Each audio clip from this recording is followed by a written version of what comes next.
Mic check. Ends. Cav. We're here. Yeah. We're here, bro. We're here, man. We're in. I was about to go full ITV news intro then for no reason, bro. I think there's something wrong with Can we bro. do it again then? Can we do it again and do it? All right. Let's run it back. Right, run it back.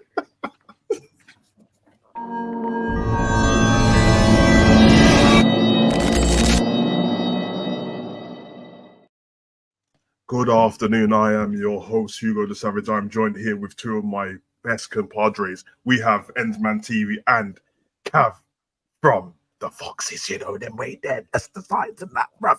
We're here. We want to join with the football purist, the purist in the land, here to talk football analysis and some kind of fuckeries. How we doing? Good afternoon, guys. What are we saying? Thank you for having us, dear Savage. It's a pleasure to be here on this pleasant day. I think it's about 15 degrees outside. It's quite, rainish, a bit overcast, but, I'm happy to be here speaking football with yourself and Mr. Cav. Wait, hold on a minute. Why we just changed the eras, bro? I don't know, bro. I said ITV and he started doing some Downton Abbey accent, bro.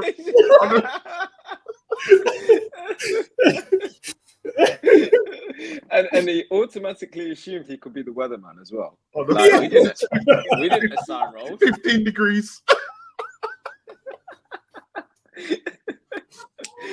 Oh, God's sake. I thought I just covered the weather, man, but you might want to know what the weather is like. Now I'm ready to report, Sav. I'm not gonna lie. I feel so ready. I don't know why. I was listening to Enz's show last night and I was thinking about how close the season is to starting. And I just thought, do you know what? We need to just talk about reality and what's actually here and now, what we think is going to happen as opposed to hypotheticals and transfers and things like that. So I think it's a good time to speak on. Someone's muted, man, or something. What's going on?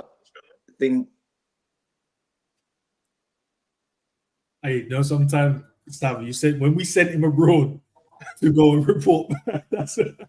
Man said Nina Nana reporting live from Iraq and that. You good, bro? Yeah, he's going to cut back in and said, yeah, we just had a van drive past.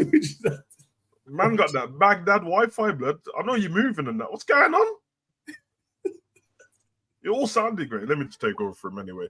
Yeah, the brain behind this show was based on what Cav asked yesterday, because obviously off the back of the show you did last night, entertaining show. It was fun. You know what I mean? Some people were getting cooked, what was always a beautiful thing.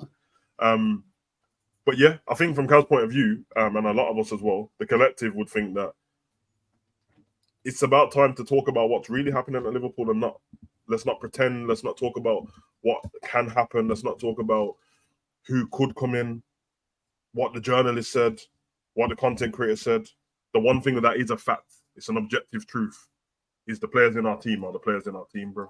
I mean, whether there's contracts not being signed yet, Virgil, Salah, Trent, they are Liverpool players.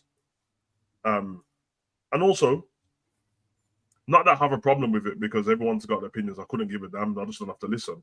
There's a big collection of the fan base online anyway that don't think this team's good enough to do anything. And I remember Cav made a comment yesterday. Me and Enz made this comment about a week ago. We did finish third last season. We were in a title race. I don't need people to do that cocky thing when they go, "What did we win though, Savage?" I'm not stupid. I know that. I didn't go on a parade. I know that we didn't win. But we did finish first. We was in a title race. We did win a trophy. And we were good in other competitions up until a certain point as well. And it's the exact same team. It's the exact same team. Like, we haven't lost anyone from that squad. Now, if people are going to try and do, but we don't have Matip. Matip was gone for most of last season. Thiago didn't turn up and turned up for 15 minutes and then didn't play again for most of last season. So I think that the point what Cav made yesterday, the point that me and Enz made over the last week is valid, bro. And with all the jokes aside, and it's good to laugh about stuff, and I guess it's good for people to get excited over transfers and that. There is a sense of, you're getting overexcited over stuff that could possibly happen. Meanwhile, neglecting everything what's going on in our yard, bro, which is the team that we've got. I'll probably feed into that sometimes myself, but usually if it's because some people don't understand when I'm joking or not, bro. That's you know what I mean? That's your own stupid fault. I'm happy with the team. I told man this already. I've been saying that. You guys are not. You guys in the chat and everyone around you are allowed to not be happy with the team. But also, I don't need to be. You know what I mean? We don't need abuse based on with you, bro. That's fine, bro. You know what I mean? I'm not stupid because I'm fine with the team. You're not stupid for wanting different players. What do you think, Ants? Nah, perfectly put, bro. We've got a good team, and obviously Cav had something prepared. We'll get to that in a minute. But like even when I was looking at that, and I was like, Raj, you know what? We actually could do what we need to do with both these teams. There's quality there. But yeah, listening to what everyone's been saying online and about the team and stuff, I'm just like, we have got a quality team.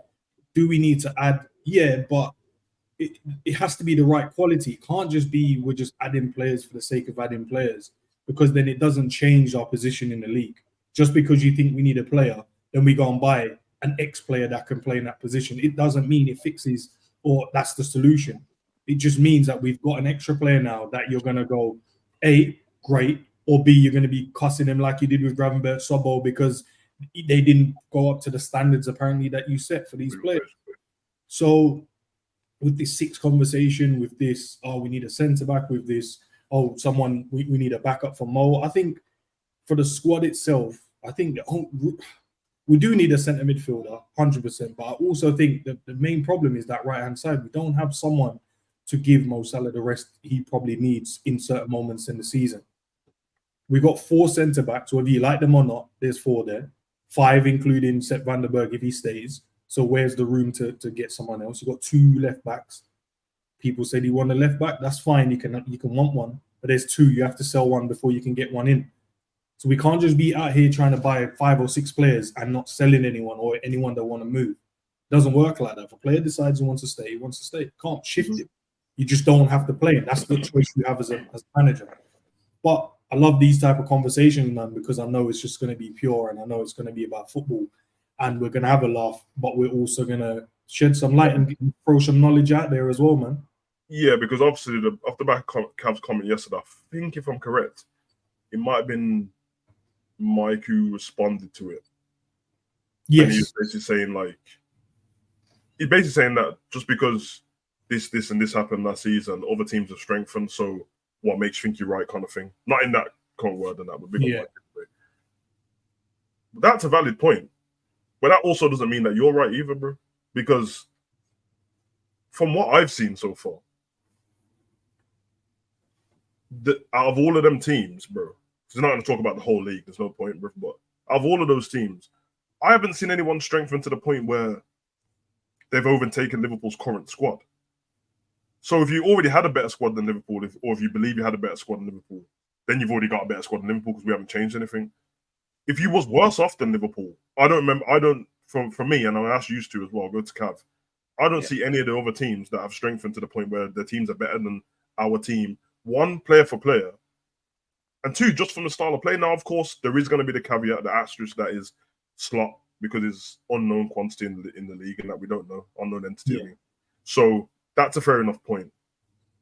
But the teams that everyone keeps bringing up, Spurs might have improved. I'll give them that. They got a striker now, so safe. Manchester United, they've improved from where they were, but take away the trophy, they finished 8th, bro. They needed to improve more than Liverpool, but they're player for player. They're still not better than us, bro. I don't know how many players from Manchester United you take over a Liverpool starting player. Not many, if any. And then you got Chelsea, who's got 43 players, bro. That manager's got to work through that. Villa, they've taken away and added to their squad. So to me, they're in the same position. You know what I mean? They lost Onana, got Barkley and lost Douglas. You know what I mean? So I don't see it, bro.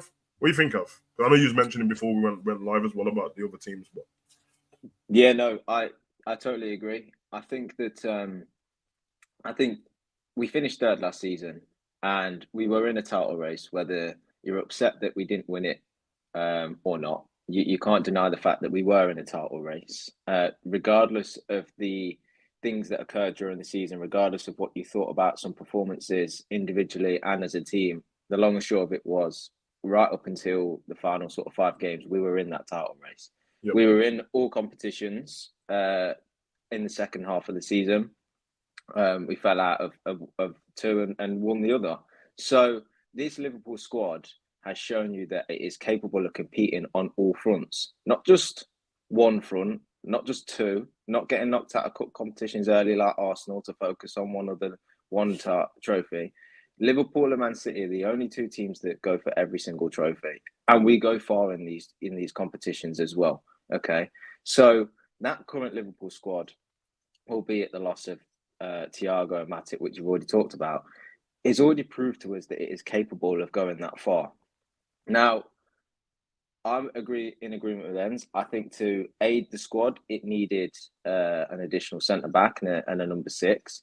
But I'm not going to sit here and say that this Liverpool team can't go on and achieve what it did last season and maybe improve. And for me, the improvement will come by having a manager like we have now that is really going to focus on tactics, player development, our style, and tailoring the team game by game, maybe, whilst trying to keep players fitter than they have been previously to get better performances out of them. And I would even go as far as to say, if Klopp was still here, that he would have got better out of them because he'd have had more time with them. You know, some of these players are still relatively new. They're still developing. I would say most now you'd like to think are settled in terms of their life in Liverpool. But last season we all accepted was a transitional season with so many changes to the midfield. This year was going to be the year that really you started to see some fruition come about through that transition, and you'd like to see some improvement this season. And improvement on 3rd place is still a title challenge. You know, whether you win it or not is a really tall order because you've got to overcome, you know, Man City, who effectively have been cheating for years and dominating this league. So to say you're going to go and win it, I don't think any team can claim other than Man City with real confidence. So I just believe in the squad, and I believe that we have brought in a manager that, from what we've seen so far, and I'm not going to go on Fenerbahce because I didn't watch them or anything he's done prior, but like just this pre-season, I've seen enough to think actually he can really develop some players. He can really develop this squad. He can really focus on the in-game tactics enough that we can develop from where we were last season. And as I say, that's good enough to compete for a title. Like, I do think, one or two signings would have helped, but we can't just sit here on Twitter all day and forget about what we currently have and start. And we always think about hypotheticals. If we'd sign this player, if we sign that player, that would make us go and compete. We're going to compete anyway. You know, let's start looking at the players that we actually have, what they've already shown you, and start focusing on, like, this morning, I watched the tunnel footage and the inside training and stuff. And I'm not even gone onto social media because I really want an unbiased opinion.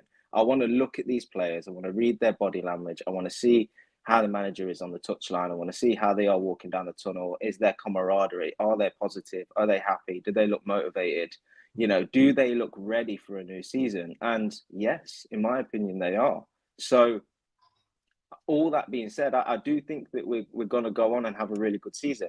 The other teams, as you put it, Sav, you know, yes, they've signed players and people are getting excited about Man United because they think, oh, they've sorted out their transfers now. They've not. They've just spent a bit less. That doesn't mean that their players are going to work out. You know, Chelsea have signed a whole host of players. How likely is it that they're going to bed them in and get a starting 11 week in, week out that's going to win games enough to overcome a 3rd place team in us? I don't think it's going to happen. Spurs have got stronger and I like their style of football, and there's every chance that they could challenge if they get it right, but I don't think they've got the depth of squad to really do that. And I was just flicking right before we come on through Man City and Arsenal's squad, and when you actually look at it, like, go on their websites, look at their squads, and look at the players they've got, they're not deep squads. They're really not. Don't get me wrong. They've got really, really good players in them squads, and they've got really, really good starting 11s. Right, Arsenal were really lucky last season with their injuries, especially to their centre-backs, because they were non-existent. They played the same 11 pretty much all season. Trossard took Martinelli's place. Jesus dropped out the team. Havertz was in there and stuff. But they barely rotated. I right? checked. That's 36 games for most of them. Yeah, and so how likely are they going to be to have to be able to do that again this season? In my opinion, unlikely. But if they do, they're still a second place team. Man City, right, are a great side, and they play great football. And it's not about depth for them. It's more about they manage their squad so much better. They manage fitness so much better, right? And they exert less energy than their Liverpool style of play. But look at their squad, like. It's not that deep. Honestly, look at it. With Alvarez's departure as well, they have one striker. You know, if you think Grealish had a little bit of a down season last season, he has the same. That's not much of a player there. You know, De Bruyne's going to stay now, but you can see that how he's tiring in his game. Yes, they've got some youngsters coming through, but if you just if you write down the squads, Man City, Arsenal, Liverpool, and you look at the players, honestly, just looking at the squads and not how they play, there's nothing really between them. And I would go as far as to say I think Liverpool's squad has got more depth and quality.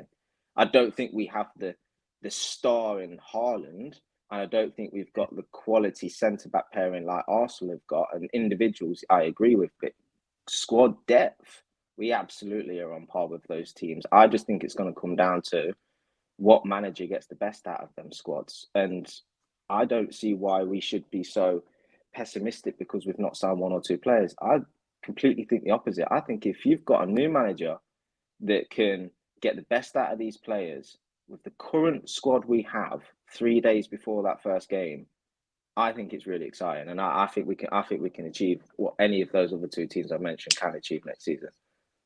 Some great points, bro. Great. I think that's a fair point. I think even when we spoke to Tariq as well, man. If you speak to any Arsenal fan, I mean, they're gonna have to big up their team more now because they've challenged twice in it. But they would have said the same. That our depth was better than theirs. It's been better than theirs the whole time, bro. Mm-hmm. And Man City's always had it's a small squad, and it's got smaller and bigger players keep leaving. Alvarez played the fourth out of all the players that played the most minutes for Man City. Alvarez was fourth, and he is a quality player. Quality. He has adapted to this league so well. He scores goals, he gets assists, he's happy to sit on the bench, he's good off the bench, he's good starting. He adapts with the number 9 that they've got in Haaland, and he can play out on the wings as well and still be effective almost every minute that he plays for Man City. He is a big loss for them. I don't care if Oscar Bobbs look good or any of these players. Julian Alvarez is a quality player, and he will be a miss for them this season. His departure weakens them for next season. Yeah, it's a massive depth. Bajan and Eni pretty much asked the same question here. Eni said, "Is the depth really quality though?" Is the question, particularly in midfield. And Bajan said, "So does the depth beat the stars?" I mean, that's an open question to the floor. I think, does the depth beat the stars? Well, it's possible. It's possible because that's how we won the league, bro. Our team wasn't better than Man City's when we won the league. We started to, you know what I mean? Everyone started to rate our players a lot more, but it kind of still spoke about our midfield as a collective more than individuals, because when you separated them, Fabinho, Wijnaldum, Henderson, Milner, they would never have compared them to like De Bruyne and Mahrez and all that. So in that case, no. And then when it comes to the midfield, I think it's up for debate. I think Man City is better, and I think when it comes to the midfield between Arsenal, I think it's up for debate. What do you two think? And everyone else's questions, I've starred them. So if you get a good question, I'll star them and add to them at the end, so we can keep the yeah. So individually, you're right, Sav. That Man City's midfield, you'd say individually probably better players. That's not. I'm not going to argue with that. But then I think it depends on a playing style as well, because sometimes you might think a player isn't good enough based on certain attributes in their game that you just don't like. But if the manager goes, right, I'm going to utilize your certain key aspects or your key skill sets, you can turn that player and make that player look even better than what he was.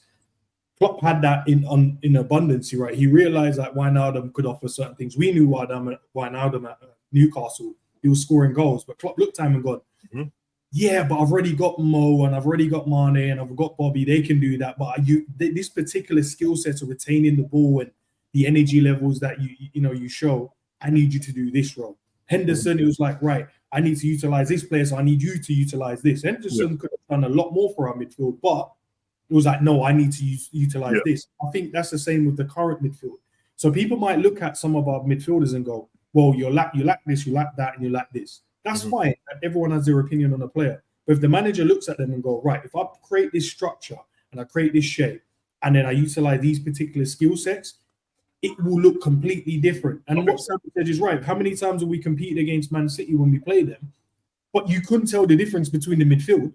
You could not. Yeah, that's my point, because Bajan just said we was good at City for a 3-year window. We had exactly the same number of points, but that's not the point what I'm trying to get across. Is it possible to still beat the Stars with? Yeah, of course you can. It's possible, because when you went player for player, let's be honest here, isn't it? Like, honestly, because they at the time they had Fernandinho in it. Yeah. Okay, so then you're comparing Fernandinho to Fabinho, bro. It's up in the air. It's up in the air, but overall, I'm going to say Fernandinho. But at the time, it's probably up in the air. They're both Brazilian, both in the same Brazil squad and that. Whatever in it. After that, let's be honest, bro. Even though I rate Gini and Hendo, bro, that people are going to pick Man City's midfield over. That's fine, bro. Because it was Bernardo and De Bruyne in there. That's fine. We still won the league, bro. And I know that people are dropping, like, I think Mason said, oh, yeah, but they can pull a player out of nowhere. That's why we did this show, because it's not based on what people can do from this point on.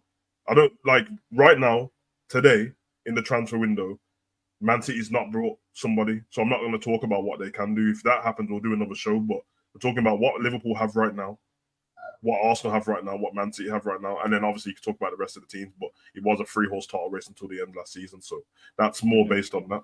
We're not saying that it's going to happen. It's the possibility. And for what Enz just said, the midfield,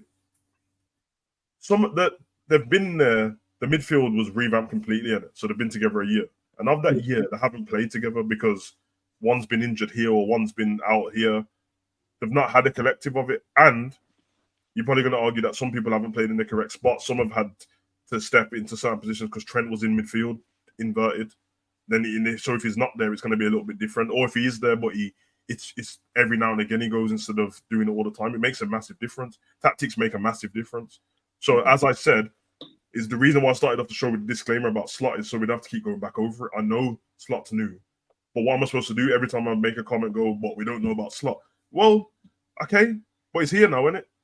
And it's a coach. It goes both ways, though, doesn't it, Sab? Because even though we don't know much about him, he could surprise everyone. Exactly. The realm, he can exist somewhere where, in some universe where he comes and wins the league in his first season based on the way he wants to play. Yeah, it could happen, bro.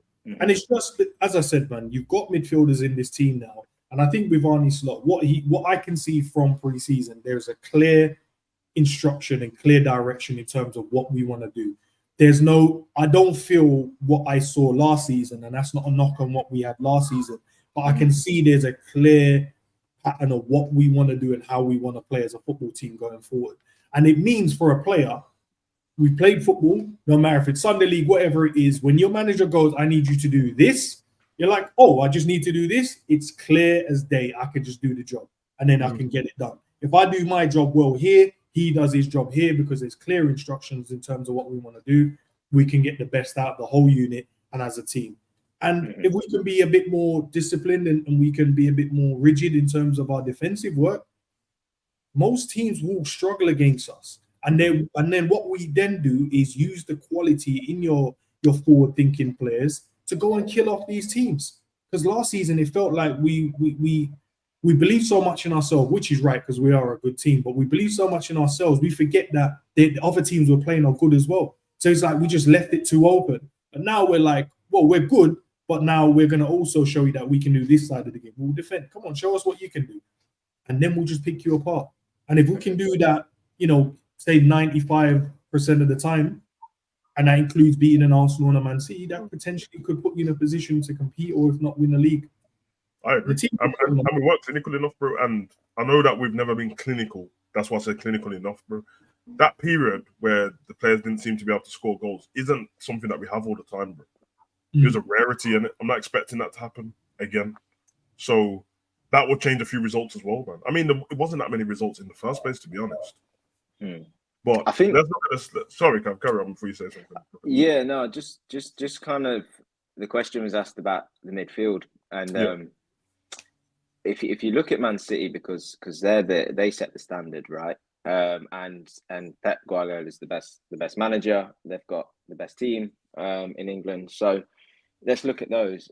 When you think about depth over quality, well, okay, Kevin De Bruyne has got the quality. Of course, he has Bernardo Silva the same, Rodri the same, but they manage those players, and that's what I think they're better at than us. And that's what I'm hopeful that the new manager can do better than the last one for us, is that we pick and choose our squad and the midfield in particular to suit the game ahead of us, and also thinking about 2-3 games ahead as well. Because I think that's what Guardiola does so well.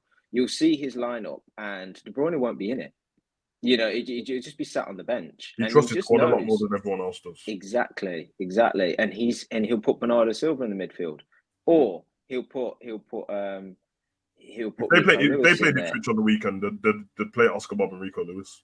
Exactly, and then they'll put Bernardo Silva out on the wing one time, or they'll put Grealish, or they'll choose Doku, because they're different types of players. And what he's so good at, and it goes back to Enzo's point, Guardiola is so good at looking at the opposition, identifying where the weaknesses are. Still has his own style of play, don't get me wrong, but he identifies whether a particular profile of midfielder or winger is going to work against that opposition. So he may pick Doku because he's more dynamic, left-footed, right-footed, byline, cutting, right? End product's a bit iffy, but that is going to cause more damage to the opposition than a Grealish, who's just going to get to up the pitch, but 9 times out of 10 is going to turn around and pass it back, right? Or put a dink ball into the box. He'll pick Bernardo Silva as the right winger because he's more of a hard-working right winger, and perhaps he feels like he needs more work rate and defensive stability. And putting Bernardo Silva as a right winger does that, because he'll often drop back and cover.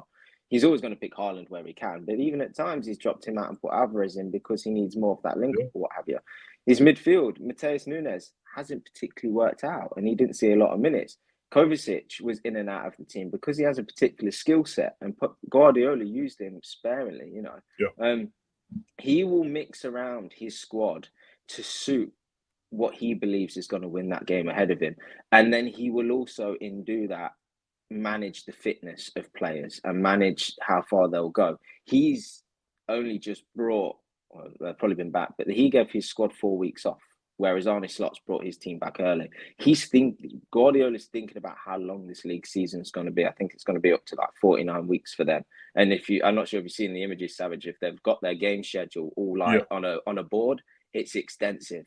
And Guardiola is so good at managing his squad to be able to win game by game, but also keep them fit and prepare for the games ahead. We've seen it so often. De Bruyne barely plays first half of the season. Second half of the season, he seems to drag them over the line to win the title.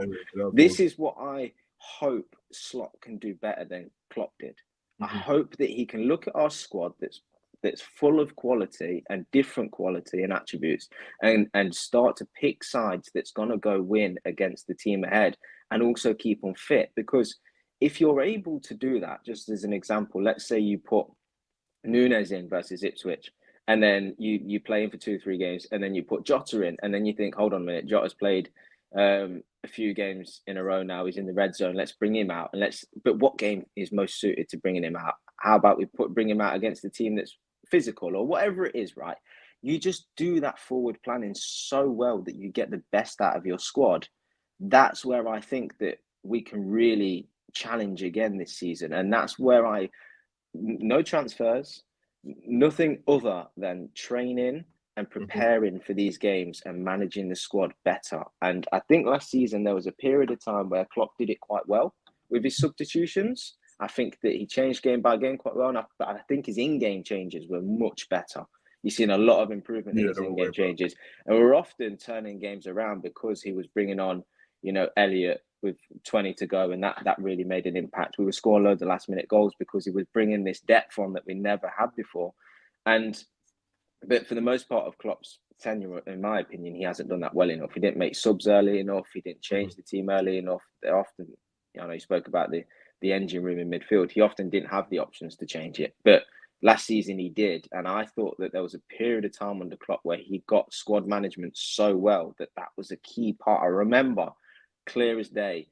I think it was about January last year. I was saying if we win anything towards the end of the season, it will be because of Klopp's performances. Yeah. He is selecting his team so well. He's making in-game changes so well that this is much better squad management now. And don't get me wrong, other things happened and it didn't work out that way. But that's what I really hope Slot can do better. And I think if he does that, and there's no reason to believe that he wouldn't, because we've brought a man in just to purely do that and not focus on all the other tasks that Klopp was given. Purely focus on these 25 men you have in front of you and manage them for the next 40, 50 weeks. I think if that's done well, that we can really achieve something. So that's where I think squad depth really, really is key. Is because I think he will be able to do it because he doesn't have previous history with the players. Previous manager, the players were on the journey with him from the beginning. They got him through certain times where we didn't have the money to spend and stuff like that. Damn near went to war for the man, innit? So it's like there's certain players that I trust that when the chips are down, I'm going to use them. And I'm not going to risk this certain thing in case this happens. This guy's brand new, bruv. Like the players that we all see as the who should be the starter and who should do this and this guy's got to come on might not be the guy anymore, bruv. It might be something completely different because he sees something completely different. And I'm with you with the rotation. I think it would have happened if we kept the same management, only because it started to happen last season. But I do think, looking ahead with the games, I mentioned this to Enz last week, when it comes to, especially with the attackers, the profile of Jota and Nunes are so different from each other that to start them in one particular game all the time, like why would you do that? Why does it need to start every week when there's a low block? Is Nunes going to be useful in this low block? Probably not, bro. But this team's got a high line. Oh yeah, very useful. He's faster than everyone, bro. Just play on the shoulder of the last man. Big difference. Yeah, I mean, do we need to get the ball in the box for this game? Yeah. Okay, start Gakpo instead of Diaz then, because Diaz doesn't cross the ball, bro. So it's kind of, he's going to hold on to it. Diaz, we saw end of last season, Gakpo started whipping in balls into the box. Yeah. I remember in the box to try and header it in. Simple. Is this guy, does the defender this right back who's playing against Gakpo, has he got his number already? Okay, we might need a bit more trickery then. Someone is a bit more unpredictable. Let's play Diaz. You know what I mean? It's simple. You might need a bit more cultured left back with the crossing and stuff. You might use Tsimikas as a bit more calmer on the ball. Again, you might be playing against Spurs or Villa and you're like, let's just use Robbo, bro, because that transition's going to be mad. So I'm with you on that one, man. But you did send two teams, an A and a B team, and we'll take a look at them and we can go through see how we feel about this particular squad. So we go for squad one first. To the visually impaired out there, Alisson in goal, Trent at right back. Well, it's a 4-3-3 to start off with. Alisson in goal, Trent at right back, Kwanzaa and Virgil in the centre, Robbo at left back. And we've got Szoboszlai right side at 8, McAllister in the 6, Gravenberch left side at 8, Salah on the right wing, Jota in the middle, and Luis Diaz on the left wing for the first team. And then we'll go on to the second team after. What we're thinking, boys. This is a great team, to be fair, man. And obviously with it, guys, it's not going to stay like this as well. Just to add, it's going to change within the game, and it might drop to a 4-2-3-1. It could change different, and players pop up into different areas. But yeah, this is good, man. I feel like Kwanzaa's had a really good preseason. Looks strong, looks aggressive, looks on it as well. There's one mistake, I'd say, last game, loose touch, but other than that, perfect. Trent come back in and seamlessly, fit back into the squad. You see a few moments where he was in midfield slightly, I want to say, but there was overlaps. He was doing what he normally does best, man, but he looked better defensively as well. Robbo obviously only got to saw the one game from him because he's been injured. Tsimikas has looked really, really good. So maybe Tsimikas starts for me for the first game. But I guess it's a preference based on I've seen how well Tsimikas has played throughout pre-season.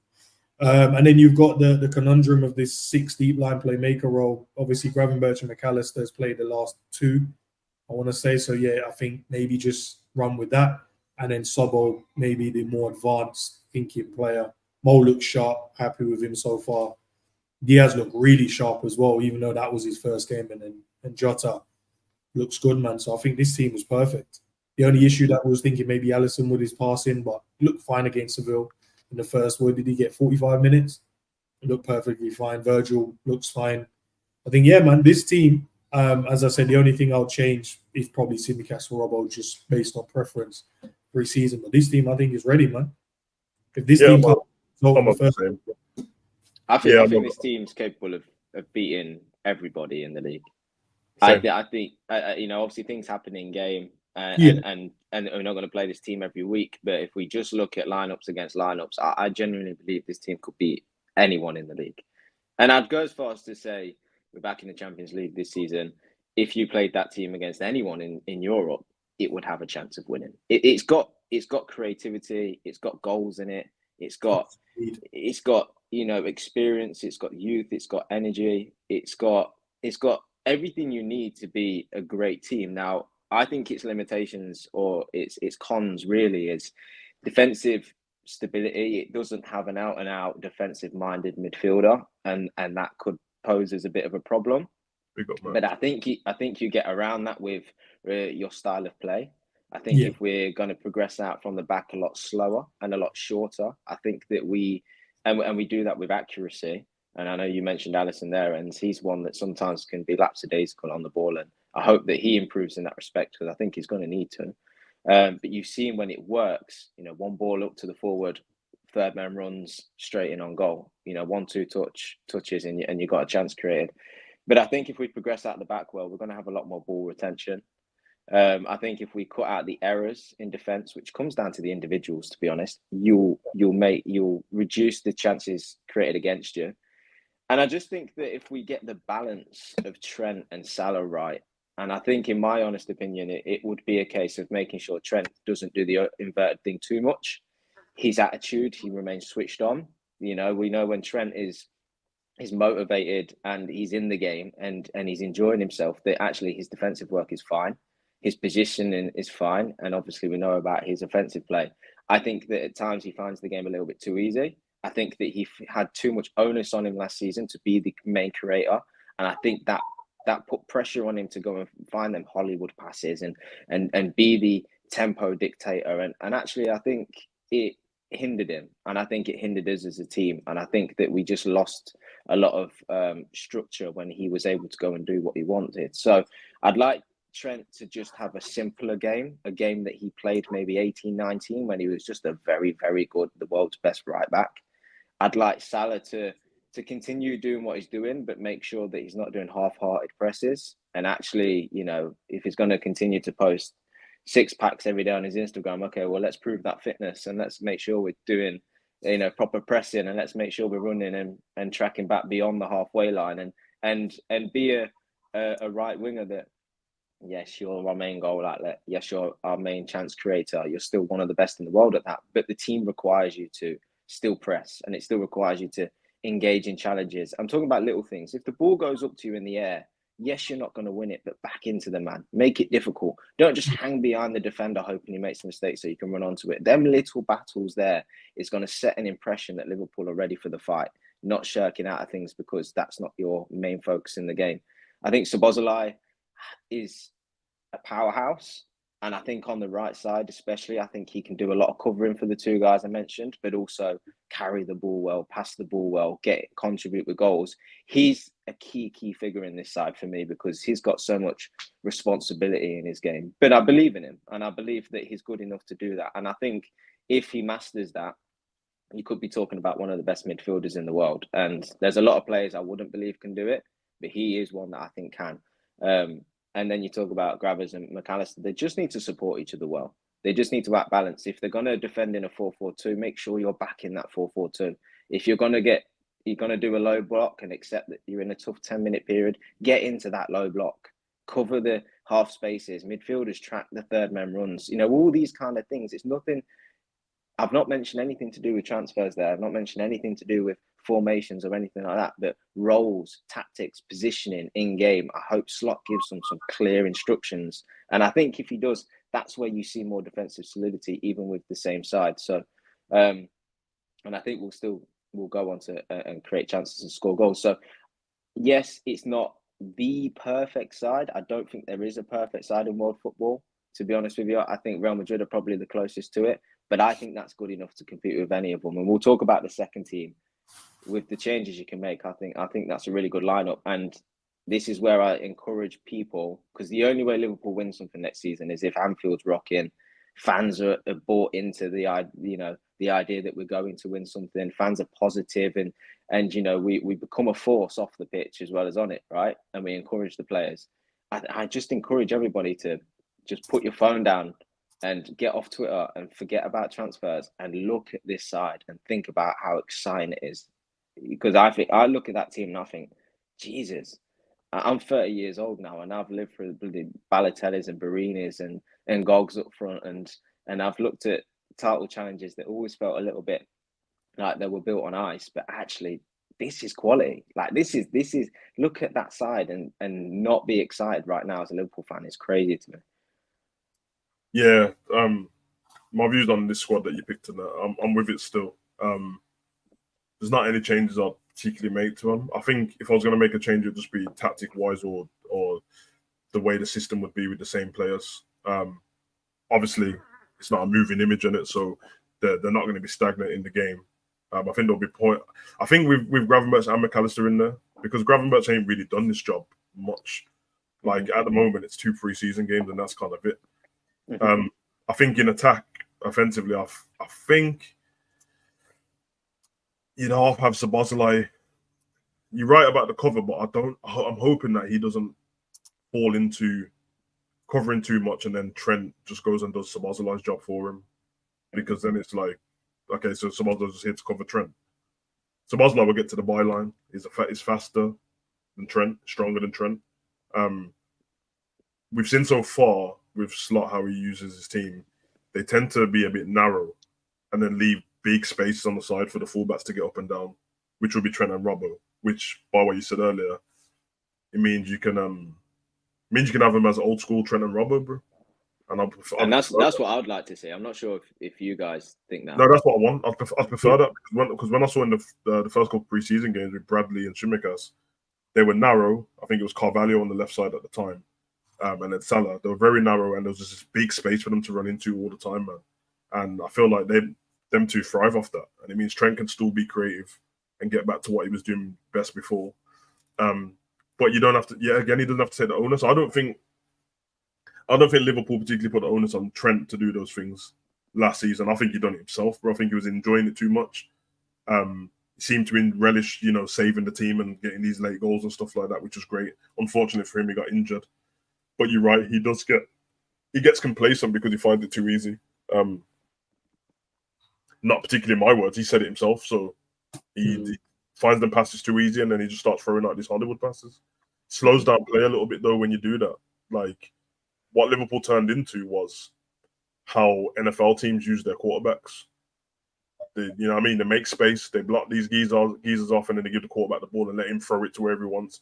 And Trent ends up spraying it. But it's easy to defend against, especially if you're in a low block. Them man just love heading the ball away. So, and at times as well, Sav. Sorry, just to add to the point.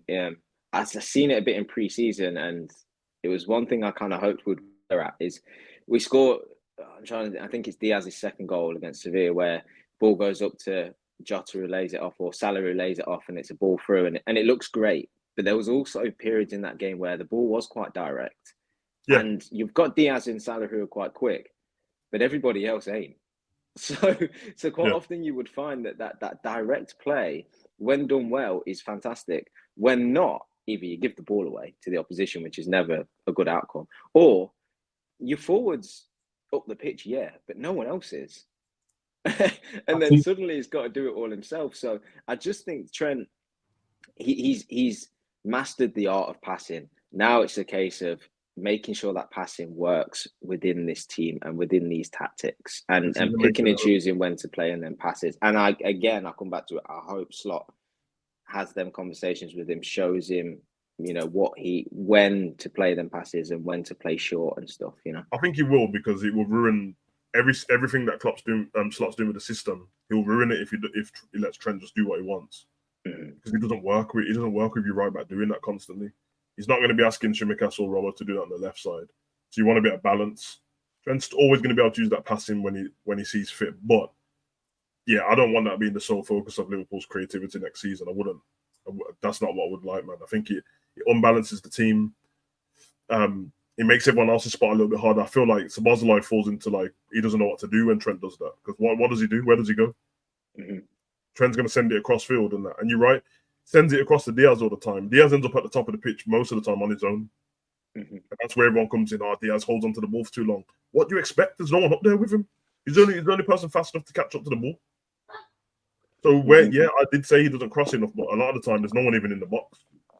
I think what will happen is you'll see Gravenberch and McAllister at certain points in the game drop into a pivot, and Szoboszlai will go into a 10. Yeah. Which I think that would benefit him a lot more, and I think it will benefit the right back. I think you're right with Salah.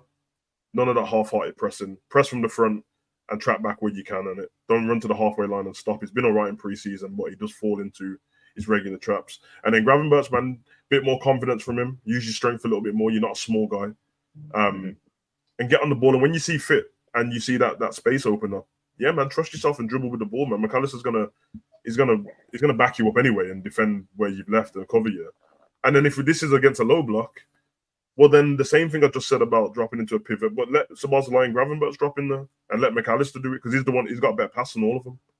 Mm-hmm. And that's when we saw the little dinks from last season, picking people out and stuff like that. So I think that when it comes to the forward line, I think they're fine. Of course, Jota's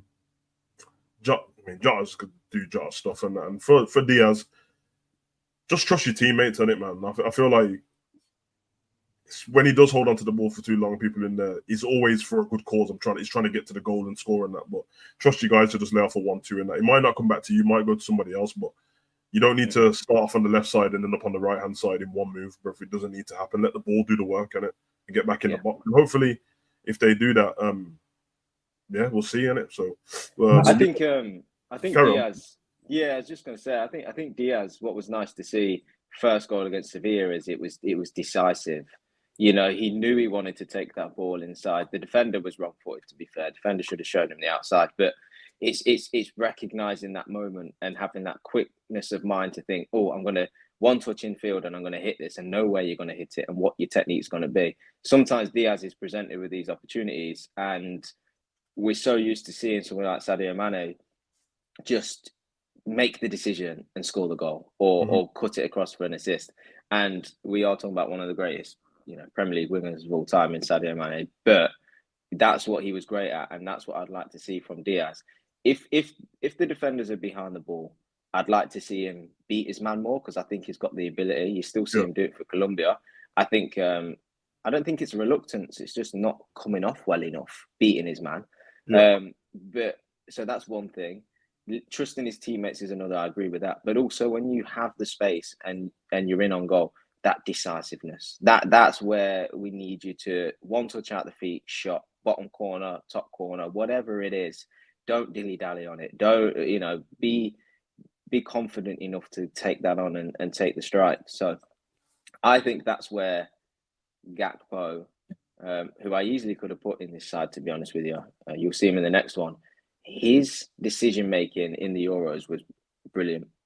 Mm-hmm. He basically had the most fullback he come up against on toast, because the defender did not know what he was going to do, and everything he did was effective. So if it would be hit the byline, dink a crossing, a low ball back to the penalty spot, it might be cut in and shoot, it might be cut in and dink, it might be cut in and just play a simple pass, or cut in to then free up the space to play the ball into your overlapping fullback.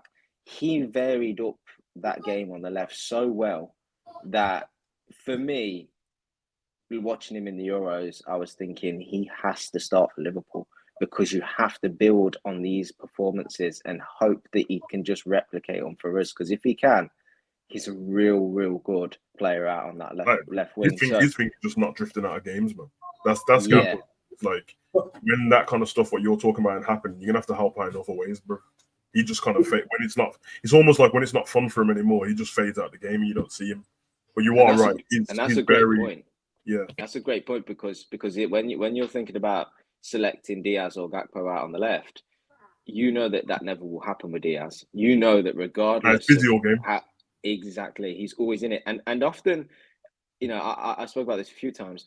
Liverpool during their Champions League winning and title winning campaigns, had games where nothing was really happening for him. Yeah. And Sadio Mane would be the man that would come back into midfield, get the ball and drive forward. Or we would put a challenge in or muscle someone off the ball that just created a little bit of spark that we were able to build momentum on.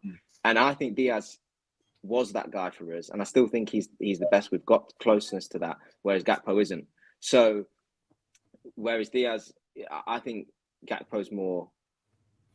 I think at this current moment in time, I think he's dynamic, how dynamic he is on the left and how effective he is in getting shots away and everything like that probably will put him ahead of Diaz for me. But knowing that there's never going to be a game that passes Diaz by and he's always going to work hard and battle and be that guy that sort of kickstarts something for us also would put him ahead of Gakpo. So they're neck and neck in terms of selection going into Ipswich for me.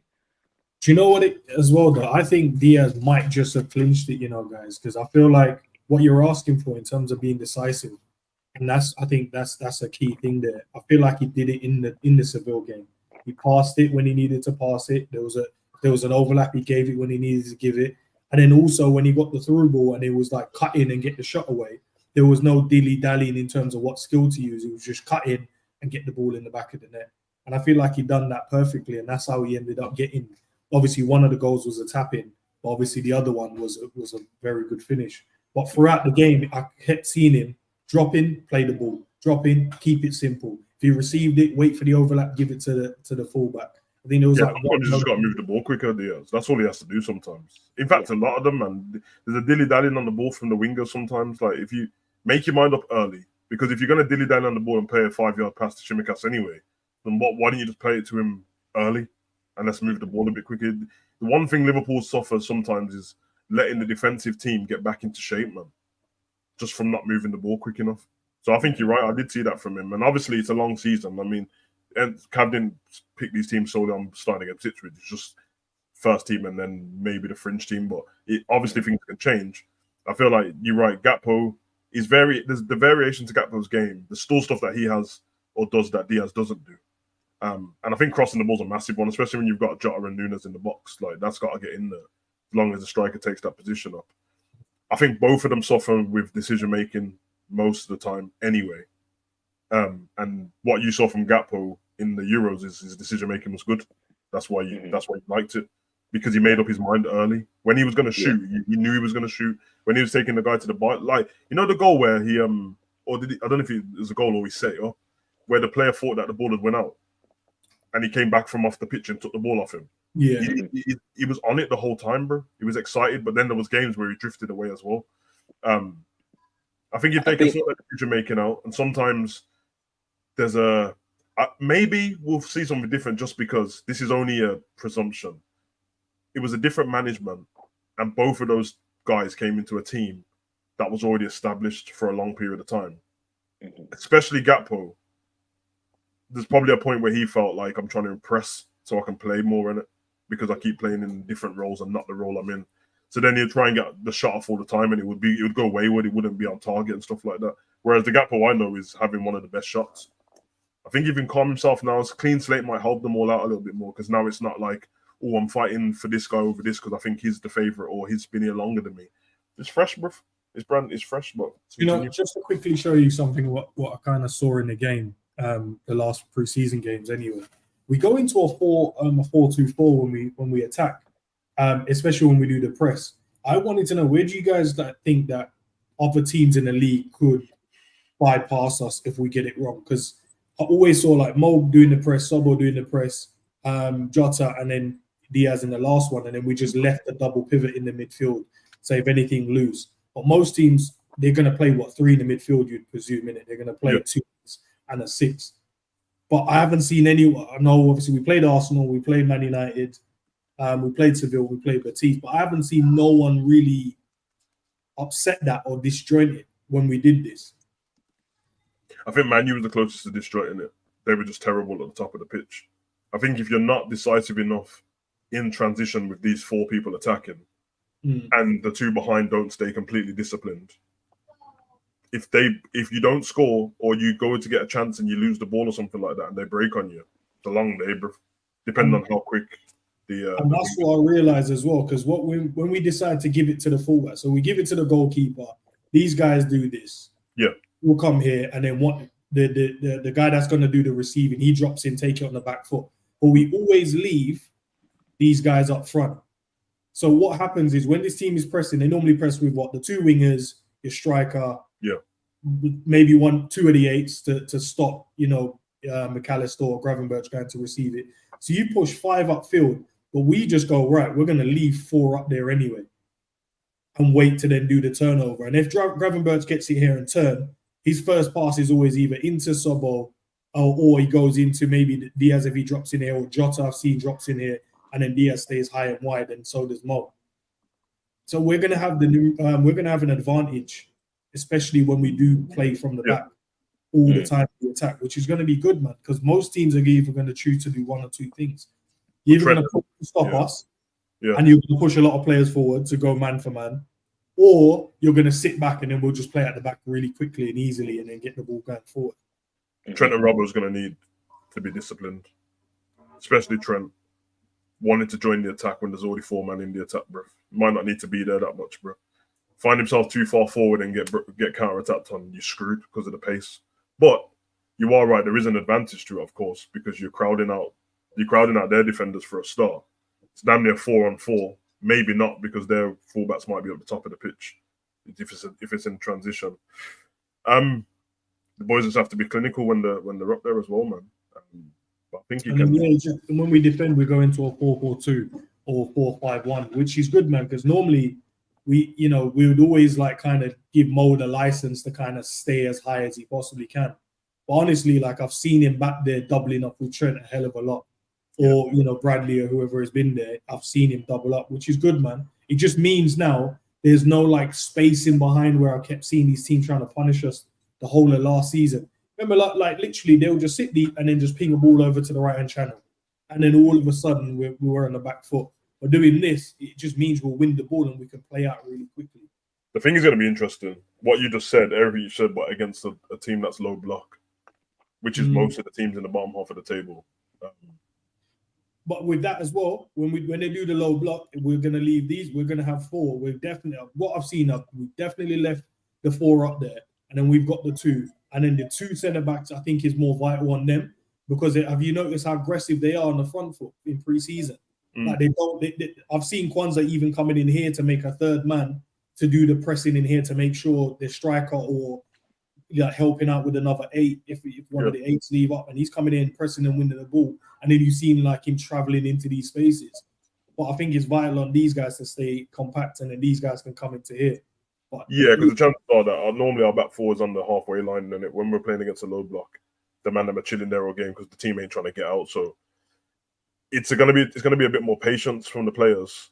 This is where everyone's passing comes into play. You can't be shit at passing the ball when there's a low block there, trying to build up patterns of play and break them down, because we rush quite a lot there, and then that's when someone always takes the emphasis to just have a shot out of nowhere when it's not on, because they don't want to be patient. The good thing about Slot so far is I don't think he minds, and I think he's got through to the players that he doesn't mind. Previous manager definitely didn't mind, because after every game he told you, I told the boys to calm down. I think this guy's already got it into them that there's nothing wrong with recycling the ball. Just keep it to make space. That's exactly what Man City do every game, bro. They're in that spot for 5 minutes with the ball, with no shots happening and that.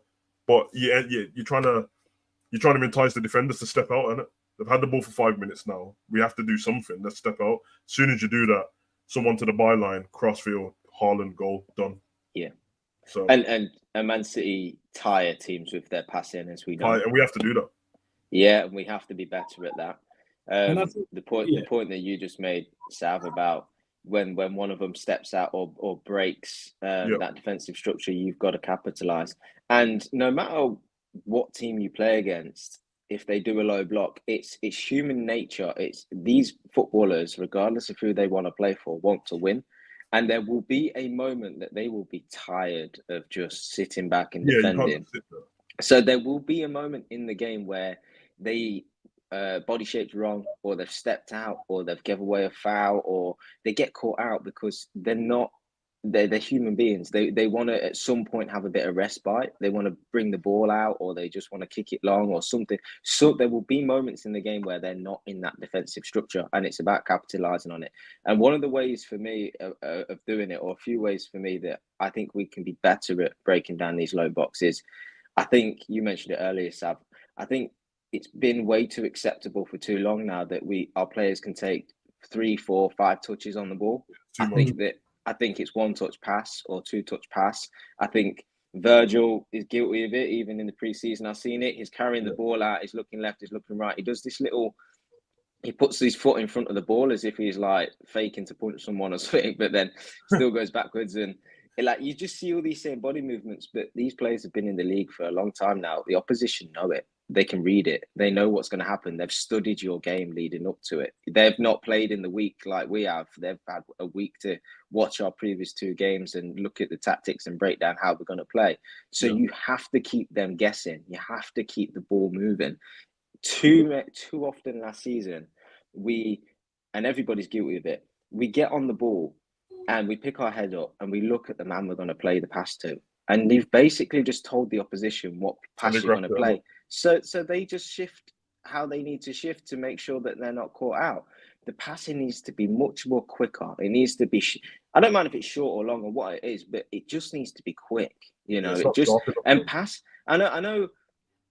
Sometimes it's a criticism, passing for passing's sake, especially if you're Arsenal in 2008, where they just wanted to pass the ball in and it became a hindrance. But actually, what you do by just passing the ball is constantly keeping the opposition on their toes.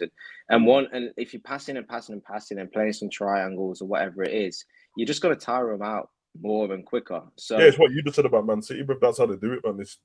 They do pass the ball 5 yards, even if you're going to receive the ball back. That player can't stand still because their manager's looking at him like, are you not going to press him?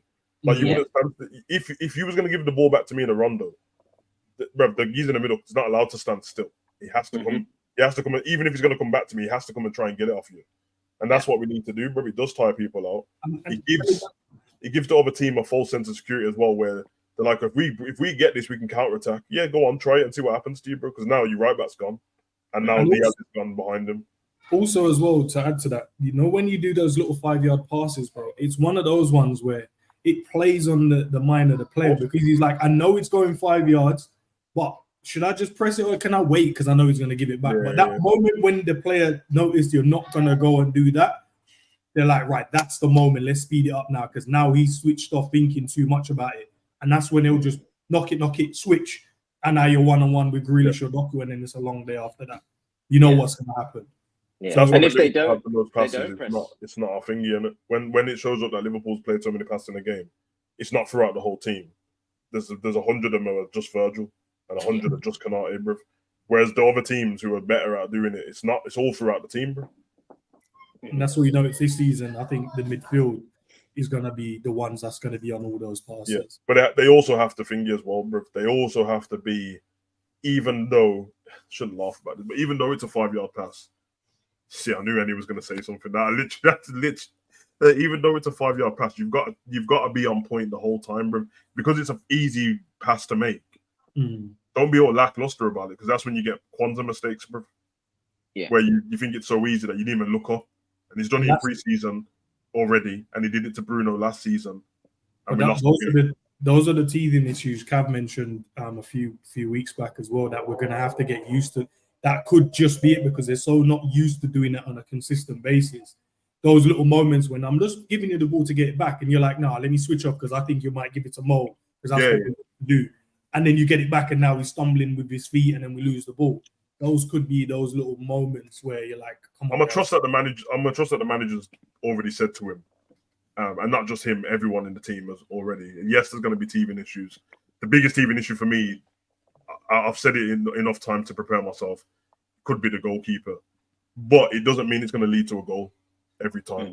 Because I've seen that. Because most Alisson mistakes you've ever seen him make haven't led to goals, bro. Yeah. It doesn't lead to oh shit moments. But Ali's already got that thing now because it's happened twice where he's like, yo, I can get the pre-assist, If I hold on to this ball for so long, I can hit one pass into my forward who's going to lay it off and then we're in on goal.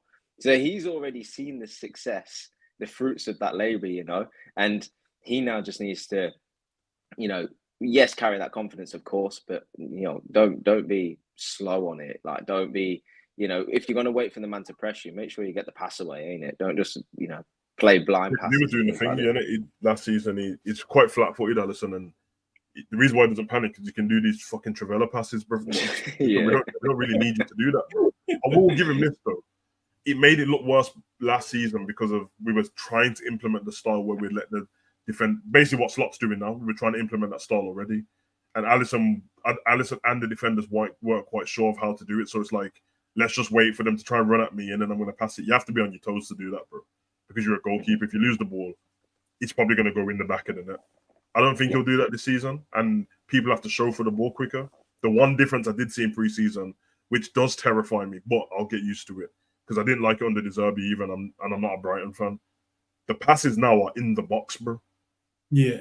So before, Alisson was passing it outside the box to Virgil and whoever. These guys are 2 yards away from him receiving a ball, bro. I don't like it, bro. I don't like it at all, but hopefully they stay switched on enough, and I don't have to turn up in one of the games and go, oh my God, there's a mistake from that, but we'll see. But team number 2 that Cav picked out, Kelleher in goal. So, looking at it now, man, we got a squad, man. Flipping out.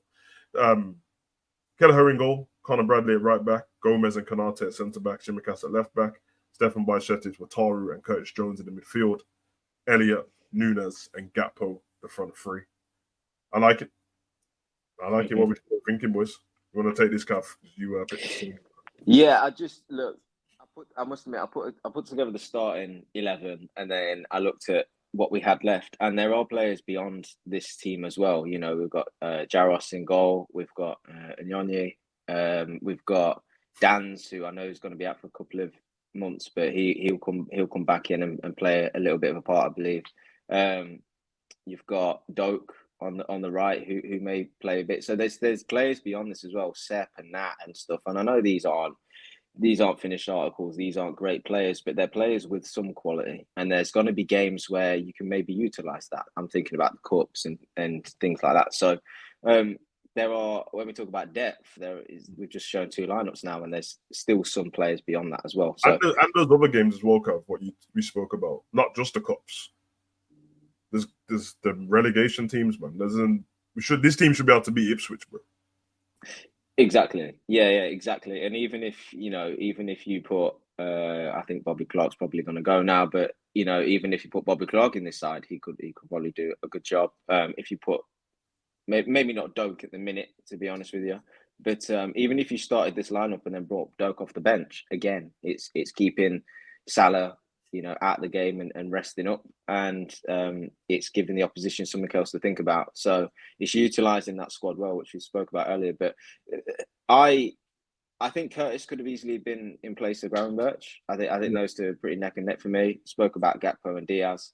Elliott, you probably could argue, could be in there ahead of Szoboszlai in the first team, because I think Elliott's game is just improved, and he's found that confidence now to be the guy that gets the goals and assists, and not somebody that just has to play the ball to Salah.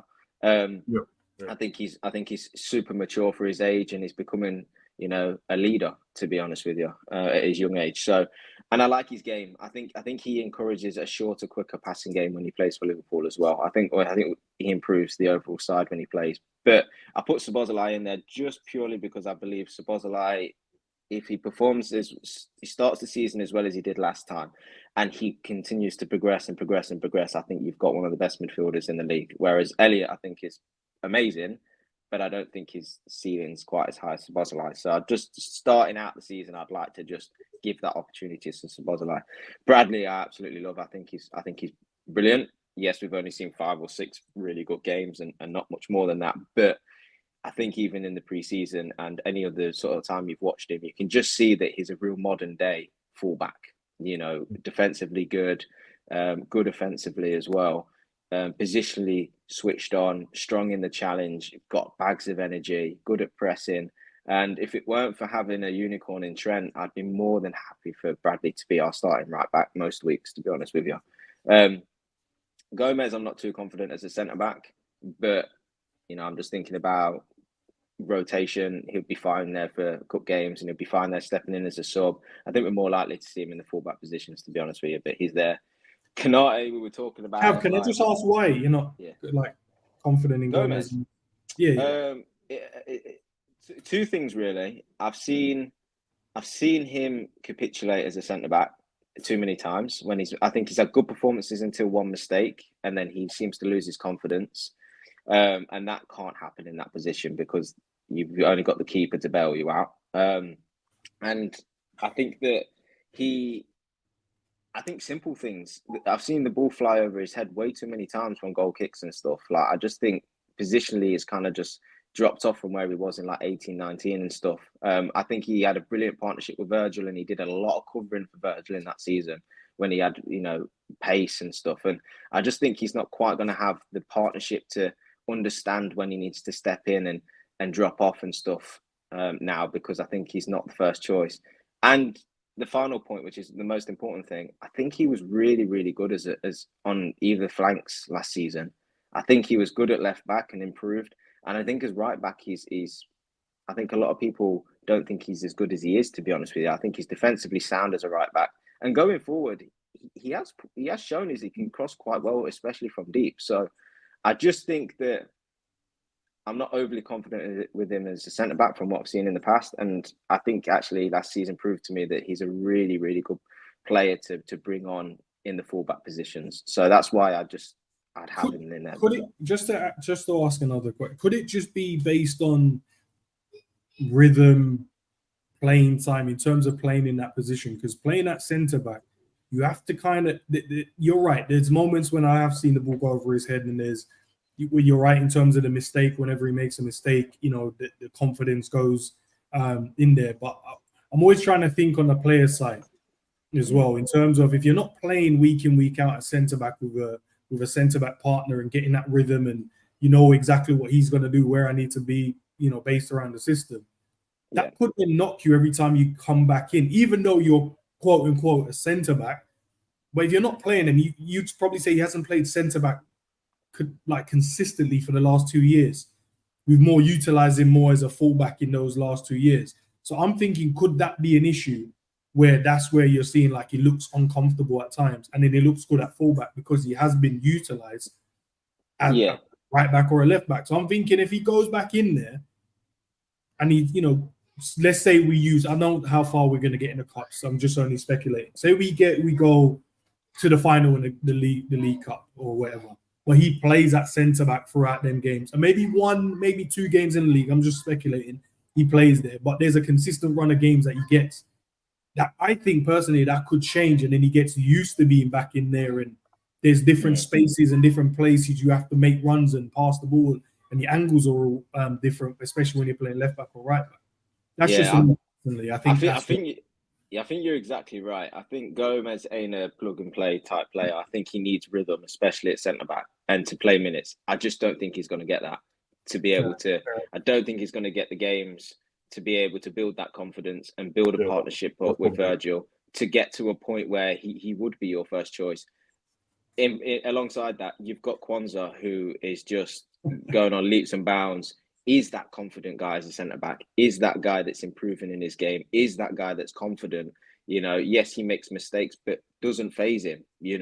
Continues to play well in the game even after that mistake and whatnot. So I just think that you've got the Kwanzaa and Canate, to be fair, as 2 centre-backs that I just think there's a lot more belief in. Now, everybody deserves a clean slate.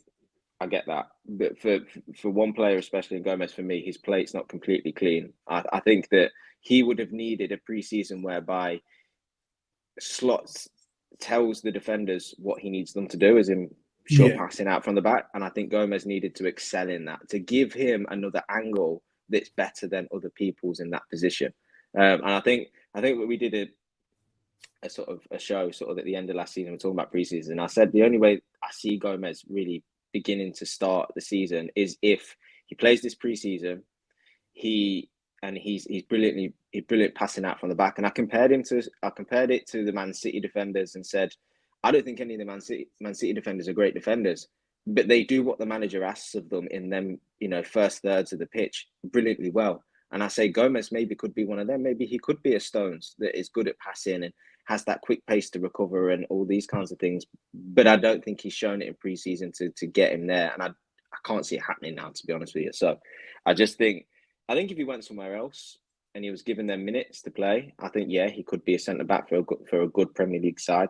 I just think circumstance now, I just don't think it's going to happen. And I'm way too excited about the Kwanzaa development to risk changing it. The Euros would have helped him, but he didn't get to play there. If he had played there in the Euros, he would have carried on into pre-season and you could have seen what he was going to do, man. But it's going to be interesting to see what happens with him, just because obviously there was talk of the going to Newcastle and that only a week and a half ago, which means there's other teams interested in him. For him to dedicate staying at Liverpool and confirm that, I wonder what the manager told him.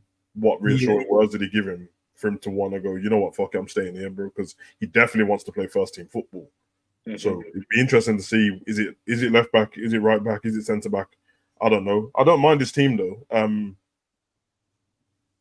Yeah, man, I feel like we can't have it both ways, because we started the show talking about how Man City and Pep, we can look at games ahead, even in the league, and go, I don't need to play these guys today. We'll play Oscar Bob and Rico Lewis today. And then we get a Liverpool squad up, and literally straight instantly everyone's like, nah, I don't trust this team to do that. And I'm like, bro, even if you don't think this team's incredible, there's no way you think Southampton's better than this team. And that's my point, bro. Like, you might not think they're incredible to win something, but you're telling me you think that the teams coming up from the Championship are better than them? Or the teams or the fodder at the end of it? I don't think so, bro. Obviously, they're going to need some kind of cohesion and rhythm playing at the same time together, because they don't know each other like that. Well, they do as people, but they're never on the pitch at the same time. So, but it'd be nice to do that, because then you have like that Champions League period where we've got extra games. And obviously, this isn't set in stone. This is a team that Cav picked tonight. It's probably going to be near the same, and a couple of people are going to end up in the first team, and a couple of them are going to end up in this team. But it'd be nice to have a Champions League game, and then knowing that the Saturday team isn't the same team again, because the game what we just played was so much on the players' legs, and that it was, you know what I mean, it was against Bayern Munich or whatever. So this weekend we're going to play, which is what the other top teams do, bro. And it gives them enough strength, and that means when he gets to the next leg, when you're playing that team the following Wednesday, they've had a whole week off instead of 2 days, 3 days. It's also as well, though, Saf, to give some of these players a bit of rhythm and a bit of game time as well. I'm not saying that you can't, and we're not saying you're going to use plan A and plan B, and it has to stay on. But if these guys know, right, this is the team for the, say, cup games. Let's say League Cup games. This is what you guys are fit. This is the team I need. Bar any injuries, we can adjust it depending. Yeah.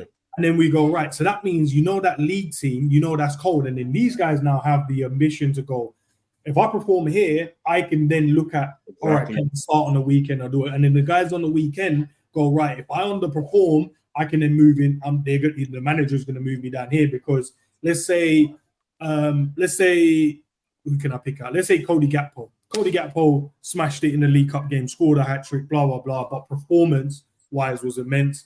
Diaz on the weekend stumped the place up. You're right. Nah, he's starting. He has to start the next game now, because I'm gonna reward him for the performance. And I think that's what we're gonna have to do. But because I think for a cup, I think what will happen is I think the team will be. I mean, I can't actually confirm this because I don't know how Slot feels about the League Cup and FA Cup yet. Every manager doesn't think the same in it. Some of the teams at the bottom of the league, their manager goes all out. But I'm like, I can easily see like Trey would be in this squad in the League Cup game. You wouldn't even have to use all of these. Like, you probably drop Curtis out and put Trey in the League Cup now, and then you drop Elliott out and put Doken, and then you might go, you know what, Nunes, you don't need you on this cup game and that, because you need a rest and that. You put Harvey Blair in and leave the same squad. Should be enough against fucking Oxford, bro. Yeah, but you still have them not on the bench, and it just have them on the bench if you need them. Yeah. Because that's the beauty of it. As long as you've got Donny's on the bench to know that, okay, we've got this many subs, and if I need to change something, I can. Even if it's a drastic 5 sub change, I can change it. Then you should be fine with resting, man, and that. I know everyone's going to say, well, they don't get to be at home. Listen, bro, whether you're at home or not, bro, he's not playing in it. So that should be the case. But I'm with it, man, and I do feel like, as I said, some of these guys are probably going to be in the first team. I mean, they're going to be in the first team anyway on the bench, either way. But I think like some of them might even make the team ahead of the first team you pick, because the likelihood is Shimikas probably going to be in the team just so far anyway. I swear to you, I couldn't even, with Bradley and Trent, I really don't know, bro. Because when I pick Trent, I'm only going off like previously what I know a manager would do, and the fact he's such a big player and the club's trying to offer him a new contract and all this different stuff. But really, for balance, bro, like for me, if I'm playing Robbo, I'd rather play Bradley on the right hand side, bro. I think it's just complete balance, bro. They're almost identical players, just on the opposite side of the pitch. He's like he's like young Robbo, isn't he? I prefer it, bro. So you never know, man. And hopefully people like Bajcetic can get more games throughout the season. And because I think it's cold. I don't know how the whole fan base turned their back on Bajcetic this quick, bro. But I don't know, man. It's the weirdest thing. It's the weirdest thing I've ever seen, bro. They're like all of a sudden he's not played properly in a year, so we should get rid of him. I'm like, we act like footballers don't get injuries nowadays. Is that not a thing anymore?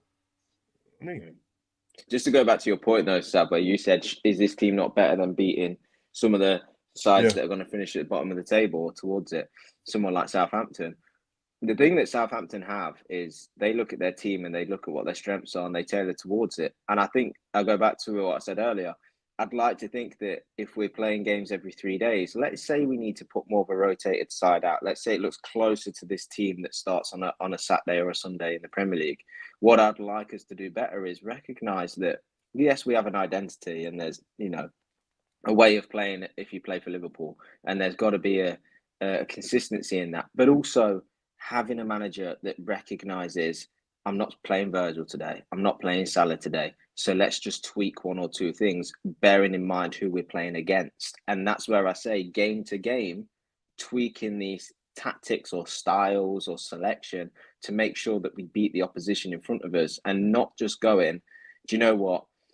We played on a Wednesday. Thursday was recovery. Friday, we did a little bit of preparation for the game. And then we went out and just played the way that we usually try and play. No. Let's look at this team. Let's think about, do we need to be more, do we need to focus on overlaps on the wings? Do we need to be more narrow? Do we need to stretch them? And all these kinds of things, which I'm not saying that the old management didn't do, but I do think that with all the additional tasks that Klopp was faced with, I think we lost sight a little bit of this really particular tactics and style sort of game-to-game management. And that's where I think that if you was to play this team against, say, a Southampton or, an Ipswich or these teams that you would expect to beat, you can only expect to beat them if you've tailored your tactics to suit this side as well. Not just chop and change the players and then go out and do what you did last week. No. We're kind of beyond that. We used to have that back in the day when we had that 4-3-3.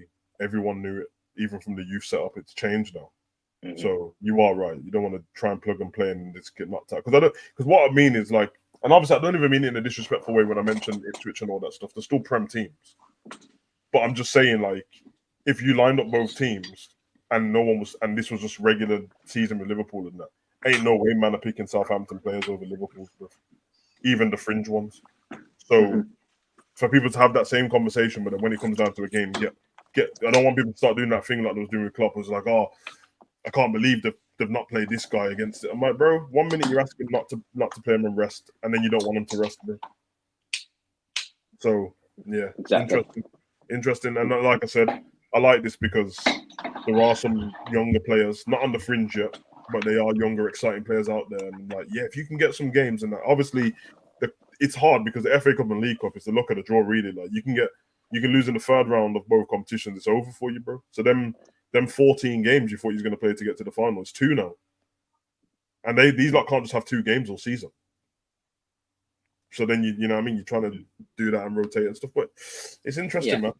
I hope what we've sort of demonstrated by showing these 2 teams is that yes, it looks like we're not going to make a sign in this transfer window, right? Mm-hmm. But we may make one in the remaining 2 weeks or whatever. But the season starts in 3 days, and this is what we're going into that season with. And I think there's real reason to believe that this team can go and win something, which is really all the main thing that we want, isn't it?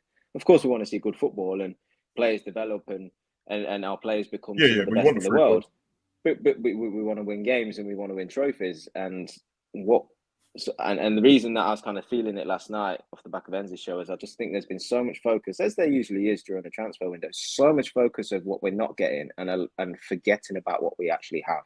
You know, and everybody's opinion, they're entitled to it. And you may look at these players and think actually they're not as good as perhaps as 3 feel they are. But I think you're crazy if you think that these 2 lineups we've just thrown up aren't capable of going and competing for trophies. Based on what you've seen last season as well, surely everybody's got to think positively about what we can achieve with these players. And like I said it yesterday, if we look at this lineup, let's say the starting 11 all perform as they did last season, but you take 3, 4 of these players in this current lineup and say they're going to improve their game, and then chop and change them in the starting 11, you've got a really, really good foundation to go and win set of good players, man. Look at them, man. It's like I said, man. Big up the chat as well, man. Obviously, I've starred some people's questions as well. If you got any questions, proper questions, no, not no mogul questions, bro. You know what I mean? Not FSG out. None of that bullshit. Then throw them in and I'll answer them as well. Get the boys to answer them. If anyone feels ignored by transfer questions, I did it on purpose, bro. I don't want to talk about them anymore, bro. Mm-hmm. Like, but this is where just that was the thing you asked to put slightly, Sam. Yeah, just ever so slightly. I've just got one point to make, right? I think the fact that Liverpool haven't signed somebody, in my opinion, isn't good. I think we could have done with a 6 and a centre back, right? I think the biggest negligence we've had is not sorting out the contracts of Mo, Trent, and Virgil yet. That's right. My point. I think that I don't think that's been a wise move to get to this point. But the extreme that people have gone to say that we are an embarrassment, that we are a small club, and they want our owners out, is crazy. Because look at the squad that we have going into the season, and I think we can win something with this squad. Add into the fact that we've just expanded the stadium and got a great training ground and a new manager. I can't believe that people have taken the fact that we've not signed somebody and gone to that level of extreme with it, to be honest with you. And it seems to be all over social media. That's the conclusion people are drawing to. And I just think three days from the season starting, I'm just like, forget all of that. I'm just really excited about what we have. And I'm happy to be a Liverpool fan, and I'm happy with the current moment we're in. And I'm excited about what we can achieve. And FSG, you can talk about what their role is at Liverpool and who they employ and how they go about things.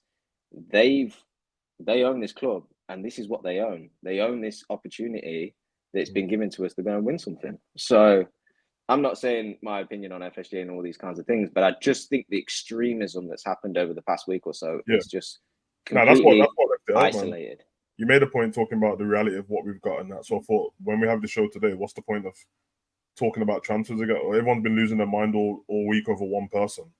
I don't think the fan base, I don't think these men are emotionally stable enough to handle transfer talk anymore, if I'm honest.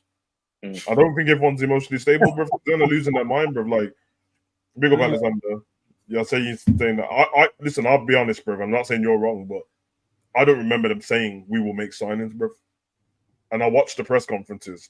I heard Slot say I would be surprised if we don't make signings. And I heard Hughes say August is likely to heat up for teams. He didn't say Liverpool in general. And that's normally when most of the teams will start making their signings.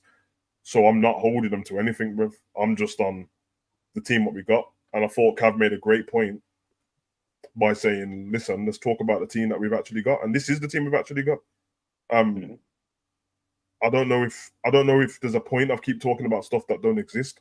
I don't know if everyone's learned their lesson from midweek, bro, of losing their mind over one player and then getting mad at journalists because you taken what they said as gospel, bro. It's no one's fault but your own. I'll be honest, bro. I'll be 100% honest, bro. It's no one else, because once you never heard it from the club, like, it's your own fault, bro. But one thing we do know is that what Cav said, and that's what everyone really should be probably up in arms about, is there's 3 of the bad boys of our team that don't have their contract signed, bro. That's more important to me than anything else, bro. So, I don't know. Yeah. We sounded deluded. We is French, bro. I ain't sounded deluded about finishing third. It can't be delusion if we finished third last season. In fact, it's more of an educated guess than what anyone else is saying. Is it not? Am I wrong, guys?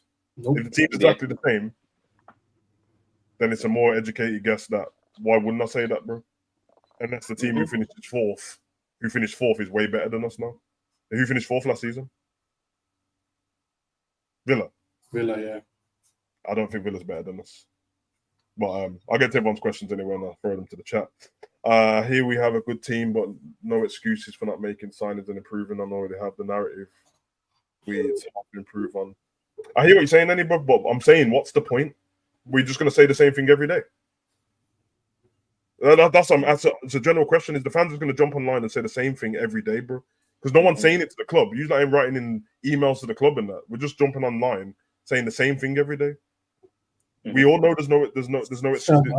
Sav, I think it's two things, man. I feel like if you have complaints, and which is fine because everyone is entitled to their own opinions. If you have complaints and it matters that much to you, do not write the messages online. Don't do it. Go directly to the club.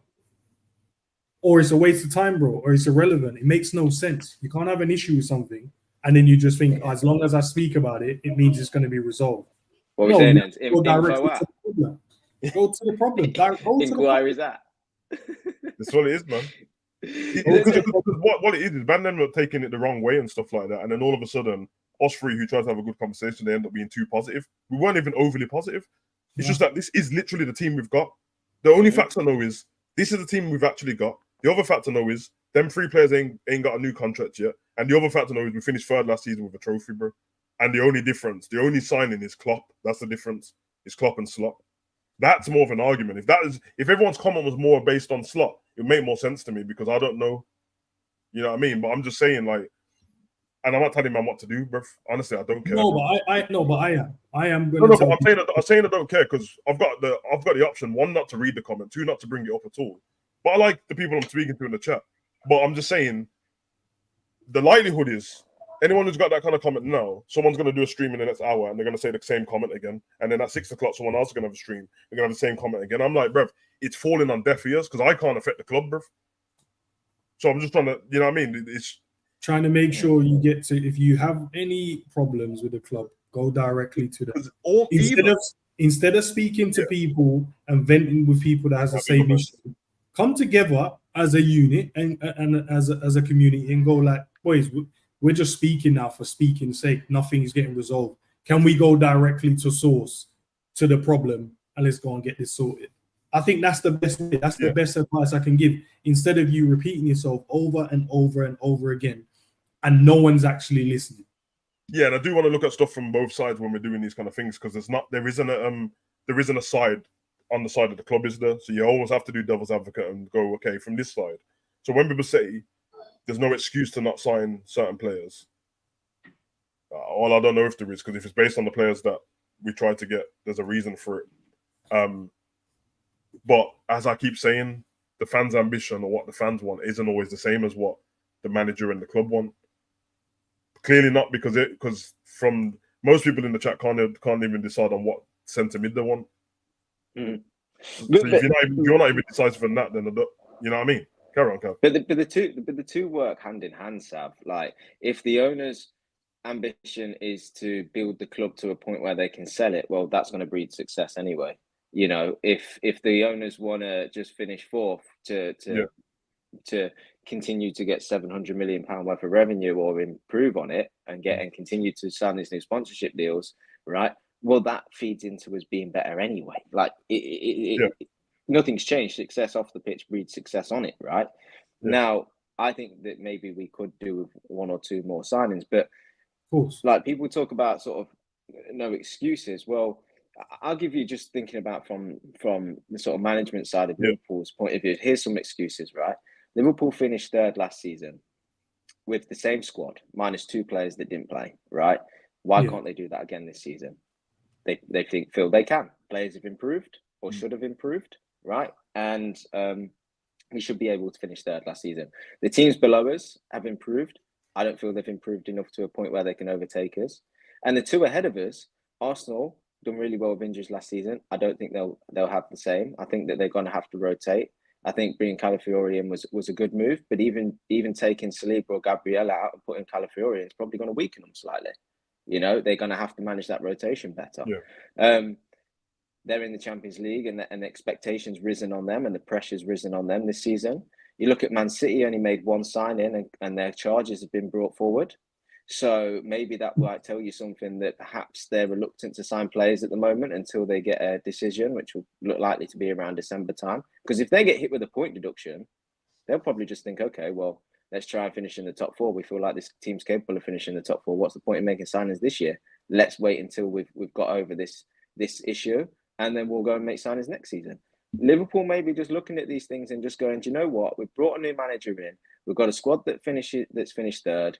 If this manager is what we believe he is and can improve players in the squad, he should do better than last season anyway, right? And with the others and the pressure and things that are going on around their clubs, I feel that we can still compete much like we did last season. What's the point in making signings at this moment in time? Let's focus on settling Edwards, settling Hughes, settling the manager, settling the squad, right? Because no doubt about it, players would have been walking around the active training ground going, what's going on with this? What's going on with that? And time's a healer. They would have just been saying, we've got it in place now. Let's just let the time pass and you'll see what Liverpool are about again, right? And then you get to January and they start thinking, do you know what?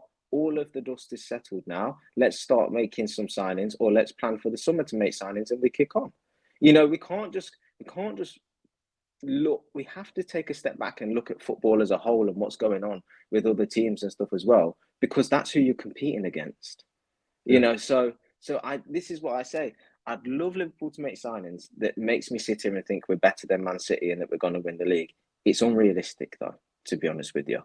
Right, we're not run that way, and I just think that we've got a good enough squad to compete like we did last season. I think we've put some things in place to enable us to do that, and I just think with other things that are going on around the league and the extended sort of Champions League format and all these kinds of things now, I just think that we're going to have a good season next season, a little bit of a transition, and then we kick on again from there. You know, if you're thinking about the way in which the management and the football club are looking at it, there's some of the things that I think they'll be thinking. There's definitely going to be more that they're thinking about than, we just don't want to get players because we don't like the fans and we don't want the fans to have fun. But there's obviously, and clearly they've had signs. It looks like they've tried to get other players and that, so it's not worked out for them. Honestly, I'm going to be honest with this comment on that, bro. Like, bro, just let the man's dad live in it, bro. Like, I'm not telling the next man's dad to shut up and that, bro. Just because you don't like it. You literally don't have to read anything his dad said, bro. Like, I don't understand this new thing, bro. Like, you literally don't have to read it, bro. His dad didn't DM you with this message, bro, about Diaz, bro. So just allow it, innit, man. Just let the man live, bro. At the end of the day, he's not Diaz, innit? So it doesn't make a difference. And also, if you believe that every Liverpool player supports Liverpool, then I'm sorry to tell you you're wrong. Yeah, exactly, bro. And I already know that Diaz doesn't supports Barcelona, bro. I've seen his thing, bro. Ronaldinho's his favorite player. He supports Barcelona. Who cares, bro? Yeah, I mean, if one day he joins Barcelona, and then Ents can enjoy it, bro. It's what it is, man. Red for Life said, question, do you think Slot might just work with Grav and Steph and teach them the style of the six? Very possible. I mean, it's a good question, actually. Do you believe that he is going to profile one of our current players and try and just outright mold them into being a six? Or do you think he's just going to be a bit fluid with it and just try and make the team be defensively stronger? Fluid. To enable the fact that we ain't got it, really. I think it'll be a double pivot, bro. I think it'll be much more fluid. I don't think he'll have an out and out six. I don't even think if he brought another player in, he'd use them as an out and out six either. It doesn't seem to any players that seem to be profiled with Liverpool or linked to Liverpool. There's not no out and out sixes. Most of them playing a pivot or centre mid. They don't play as a six, bro. Like, I mean, this six thing is more and more prevalent over the last few years, especially when Fab and Fernandinho we're starting to get to the end. Before that, man weren't really talking about it like that. They were just defensive midfielders and midfielders. So I think that's what it's going to be. Kind of like, I don't know, Spain and Brighton. Kind of thing. Yeah. Do you believe if we, be it Zubimendi or any sort of player that you preferred us to get in that position, do you think that obviously it'll make us stronger, but do you think that elevates us from maybe finishing third next season to winning the league? Do you think it's that significant? No, I think you need. I think.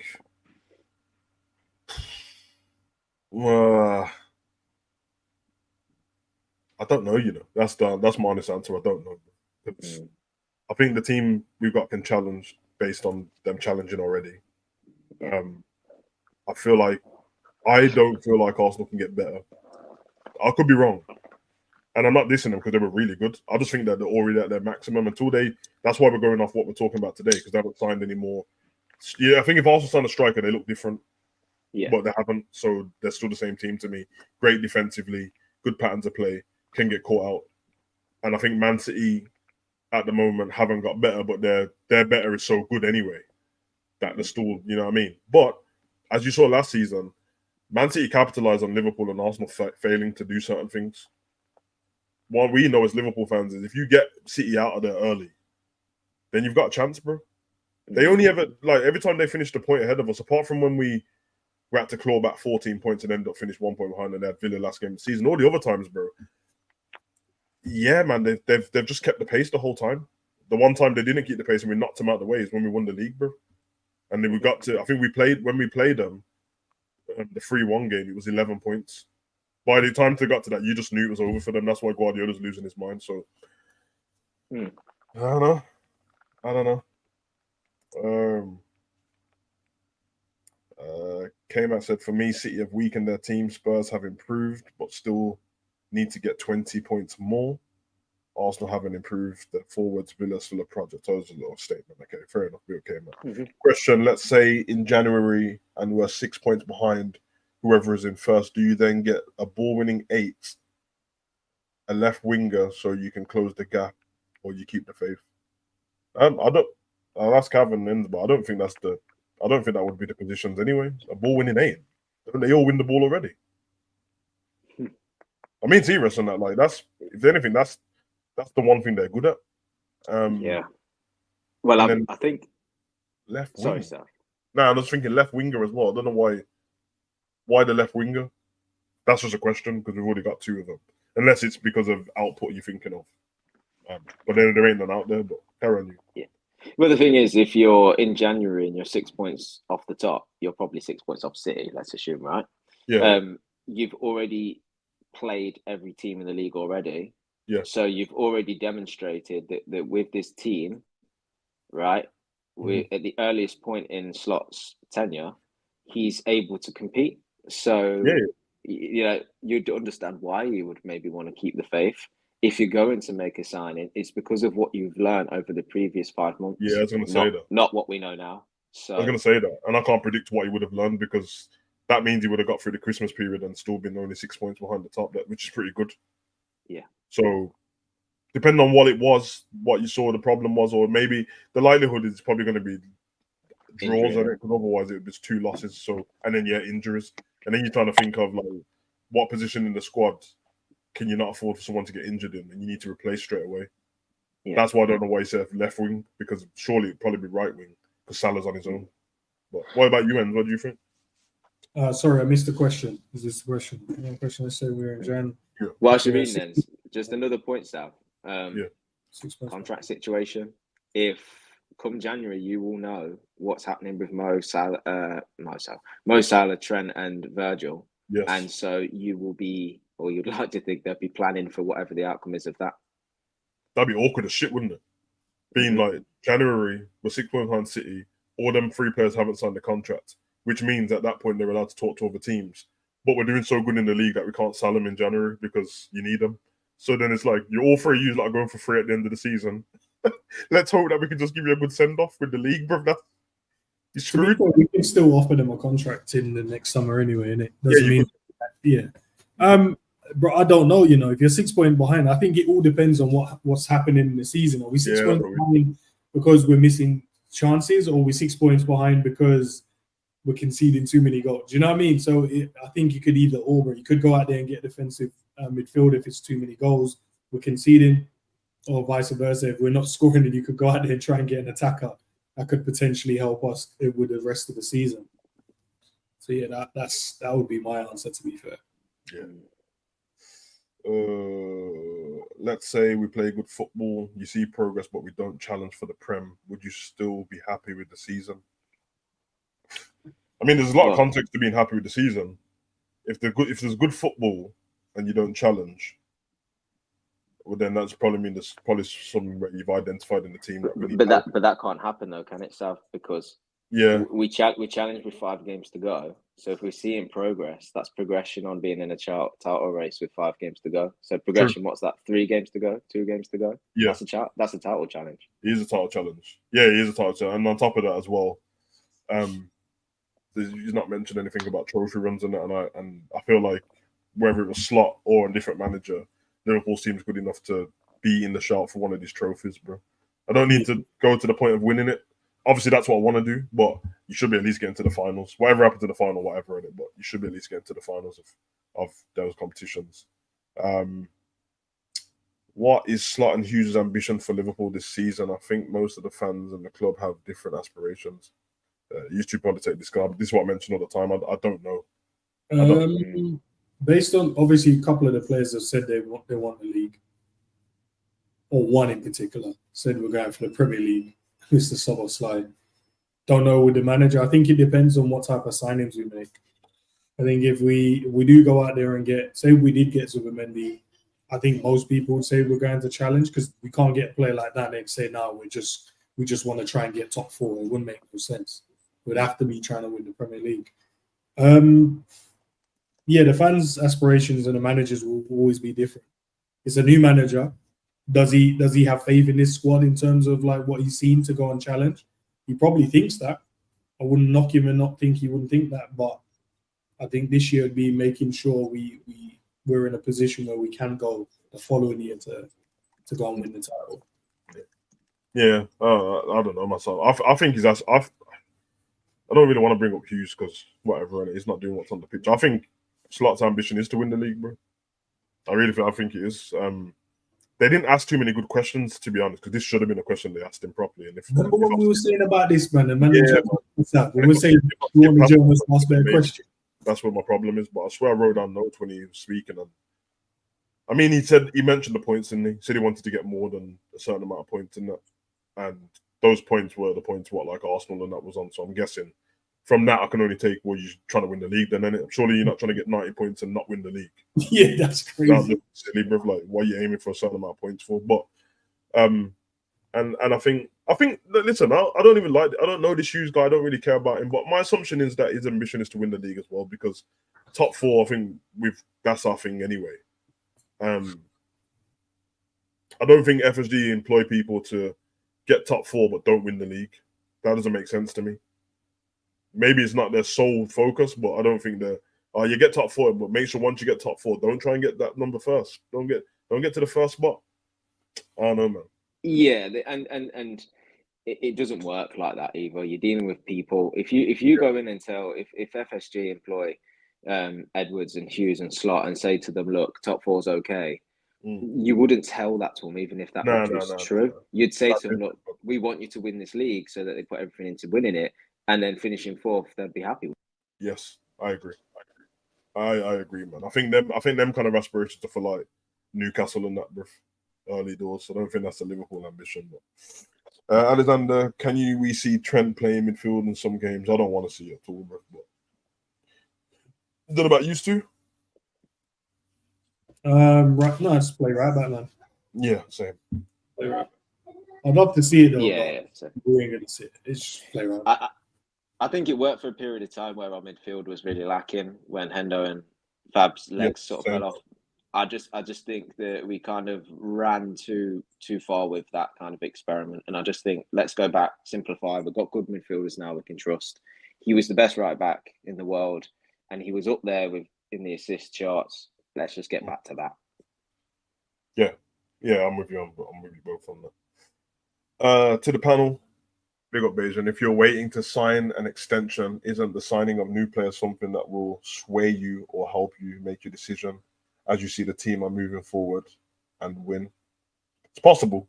You know what I mean? That's been the thing with big players throughout the years. I think Torres is one of the famous ones that they told Torres Liverpool were going to sign big players and they didn't, so he left and went to Chelsea. But you can't speak for all of them. They're 3 different individuals in it, and different, especially with Trent compared to the other 2. The age group's different as well. So what forces Virgil to sign an extension and Salah is going to be completely different to Trent. Trent's got his whole life ahead of him still in football terms. He's got a good How old is he now? 25? Mm-hmm. Yeah, he's got at least 10 years. At least, unless there's a bad injury in him. So for him, it's like I've won everything with Liverpool. I might want to try new things, or I might want to become flipping Stevie Gerrard level at Liverpool and win double the stuff and be the captain. Who knows, bruv? So yeah, I don't think you can take it on face value. I think they've all got different things.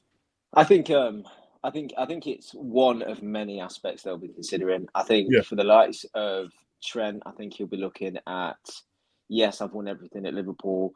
Do I want to go and try and test my skill set overseas? Could I get into a Real Madrid side that's going to win doubles every year? Is the gateway open now because there's another Englishman that I'm close with over there? Do I expand on my already good status in football by going to becoming a Galactico and things like that? I think that Salah and Virgil will be thinking more along the lines of, this is probably going to be my final big contract. Exactly. Is it going to be at Liverpool? That's going to be salary. They're going to think about. They're going to thinking about incentives and bonuses. They're going to think about image rights. They're going to think about publicity and PR and age of their kids as well, man. They've got little girls, and the age of their kids is important. Exactly.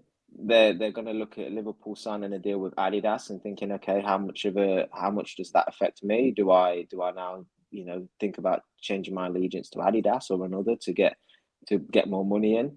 Are Liverpool going to offer me any coaching, any business management so I can set up a business after football? Are they going to open up a gateway into media and these other things? Is the facilities and the coaching and the management and the diet at Liverpool going to extend my career better than if I was at somewhere else? So these are all the things that they're going to think about, and I think that's where having a new Cav just mentioned all the things that no one else mentioned the whole time. They've been costing. Yeah, because if I'm 30 plus, and if I'm Mo Salah, right, and I'm 30 plus, and I'm the biggest star in the Premier League, or one of the biggest, and the world, right, and I've been getting a good paycheck, and I'm incentivized, and I'm the highest paid, and I want to continue that, if not get a bit more as my last contract. I want to win trophies, but also I train every damn day to be this fit, and I've got a good regime here, and I've got good facilities and good physios and doctors and people around me. If I stay here and continue to do this, I know I can continue to play another 3 seasons at the top level. If I go somewhere else, I've got to change my whole lifestyle. I've got to find a new physio, a new doctor, a new chef, a new thing. And look, I'm not saying that Liverpool are the only club that can offer that, but it's things they'll be considering, and for someone like Salah, he'll want to play as long as possible because he'll just continue to break records. And it might be that Liverpool can offer him all that. And that's where, at this current point in time, it's so early into the new management regime that they're not ready to make them decisions. They're going to wait until see how the season goes. They're going to probably get to October, November, and look back at pre-season, look back at the start of the season, think about how Hughes is acted around them and how contract negotiations are going and what direction the club look to be going in and how much impact has the new management had and coaches and all these things, and go, okay, I believe in this. I'm willing to sign on. Or, do you know what? Under the old regime, I'd have been happy to continue. Under this new one, I've not got so much belief that it's going to be the best for my career. I feel like I've got that opportunity elsewhere. So there's no point being upset at this point in time that they're not signed. It's frustrating as a fan, but from the player perspective, they're going to take as long as the. I'm more frustrated about the offering of the contract more than them signing it. Exactly. And I don't know about Trent and Salah yet, to be honest. But I'm like, offer the man something. But listen, if they've got like a plan they stick to with people of a certain age, then for them it's like, I don't give a damn who you are, bruv. This is how we run our club, and that's fine as well. I just prefer a bit more transparency in that. Now that your captain has said something, and that'll be a little bit better. But what do you think, Eds? Bro, the only thing, as I said, and I think you guys made some great points, is just the 3 guys that hasn't had a contract yet. Virgil mentioned it. Obviously, we don't know the situation with Mo or Trent. Maybe they have been offered something and it's not on the table. But I just think, let's not worry too much about that, man. Let's just. But do you think what Pop said about signing players would be something to sway their decision? Not really, because I feel like we're going to make a decision to stay at the club regardless. Yes, but that's just that if you're basing your decision on that, then you don't rate the players you currently work with. Yeah, that's what I was gonna say. Like, I don't even think this player is good enough anymore. It's not like I'm not trying to take the piss, by the way, but I don't. It's not like Neymar and that's out their prime, and then Liverpool's like, we're looking to sign players like Neymar, and you're like, cool, okay. Because let's be honest, I'm not doing the Real Madrid thing, but they're all in one team, bro. Yeah, And, it's true. they've not been there that long, so it's like, okay, who are you gonna sign? Who is gonna get me to sway what I'm doing and go, oh, I've always wanted to play in the same team as that. If that's the case, then man might just Virgil might just go to America and go into Miami and say, I'll play Messi over here, bro. I ain't trying to, you know what I mean? Or what Kath said, the season starts going and starts playing decent football, but you realize very quick that, yeah, this is going towards top 4. This ain't going to be, we're not going to win the league. I can already tell. Bruv, in your head, you might be thinking, nah, big man, I've finished 1 point behind these man too many times already. Fuck this, bruv. I ain't doing it. And also, if I'm Salah, in fact, if I'm all of them, because if I send them riots in Liverpool, blood, I'm out of here. You must be crazy. You think I'm bringing up my daughter around here while you smashing in people's face of my religion, bro? I'm out of it. Bro, fuck Liverpool, bro. No, if that was me, bro, I'll piss on a Scouse badge and leave, bro. Are you crazy, bro? Yeah, hey, listen, I'm just being honest, bro. I don't know, man, but yeah, the swaying of people. I think back in the day, 100%, there was so much world-class players everywhere. That's like, yo, you know that you heard that we're getting my man in. Oh, hold on a minute. Oh, safe. Might do that. Yeah. You know what I mean? But you're dead right, Sav. I mean, if you're Virgil or Salah or any three of them, you can go to Arsenal and be in the same position, competing, but not at the best team that guarantees it. And in my opinion, finishing third with a trophy last season is better than just finishing second. You can go to Man City, which is a sure bet. Sure, go there, no problem. Difficult to do because you'll be moving to a rival. Outside of that, unless you're getting into that Real Madrid side, everywhere is a project. Nowhere guarantees you anything. So wherever you're moving to. What sways people now is more money in it than ever before. It's money. I think they will stay though. I think they will stay. I just think it's what you guys mentioned earlier. Yeah, I think they all stay. I think all three of them stay. I just feel their contract or to no. I think they'll sign a new deal. I just feel with Mo and Virgil's one, I think that's the one because that's their not last contract, but let's just say just for this conversation, it's their last contract. So it has to be right. It can't just be something you just throw on the table and say, "Here, mate, just sign this because you're nah, bro." It has to be. Okay, so you think all of them are signing? I think all of them. Cav, how many of them do you think are going to sign? I got 2, and I know which 2 straight away, but I think Virgil signs, and it's the one that upsets me the most because I was watching the inside training earlier on today, and you just see that the man is the leader in this pack. Like he is so on and off the pitch, he is significant. He's your pillar to success, you know. And it's crazy to me that you would leave him in an uncertain position. I think he should do everything possible to tie him down and have him as your leader. And everybody looks up to him. Everybody, he's you know, we talk about his aura, but his calming presence, his leadership in the tunnel, everything is exactly what we need right now. So I think Virgil will sign because he seems the most level-headed out of them all, to be honest with you. I think that I think Trent will go. Oh shit! I think Trent will go. I think Salah will as well. Yeah, I think Virgil's the only one that stays, but I'm not confident in the other 2. To be honest with you, it's just got to see how things go. But at this point in time, I think those 2 go. Enzo got 3 signing. You got 1 signing and 2 leaving. I got 2 signing and 1 leaving. I got Salah leaving. I think the other 2 will sign. I think Trent is probably relaxed as shit right now. I think he's so. I don't know. I could be wrong, bruv, but I think he's so dedicated to the cause that he's relaxed about it. He knows and it's not bad. It's not bad PR for him. You know, a lot of Liverpool fans are going to be upset, but understand, right? Yeah. Whereas, look, Trent's constantly being linked to Real Madrid. That's not bad for him. I mean, we've seen it so many times in the past. Look at like Rooney and famously and stuff. Almost every summer come round and he was being linked away, and it just elevated his sort of. He's in the media. He's in the papers. He is the clickbait. Yeah. So Trent's media is not always positive as well. In England, he gets terrorized sometimes.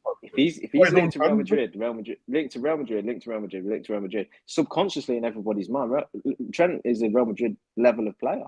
Yeah. No links. Yeah. Everybody thinks it's a Liverpool level of player. I wonder if he does sign a contract, if it's a 5-year or a 3-year, bro. If I see a 3-year contract, I know where his head's at. That'll be long term. But if it's a 5-year one, then he's just gonna go all in and say, "Listen, fuck it, bro, Liverpool in it, Liverpool to the death, bro." And I'm here for it still. But Salah, I think you need one of them to sign. It might be a bit of a domino effect. I think Salah's off, bro. I think Salah's off, and I felt like that when he signed that last contract, bro. And it was almost like, okay, there was all the stuff around it.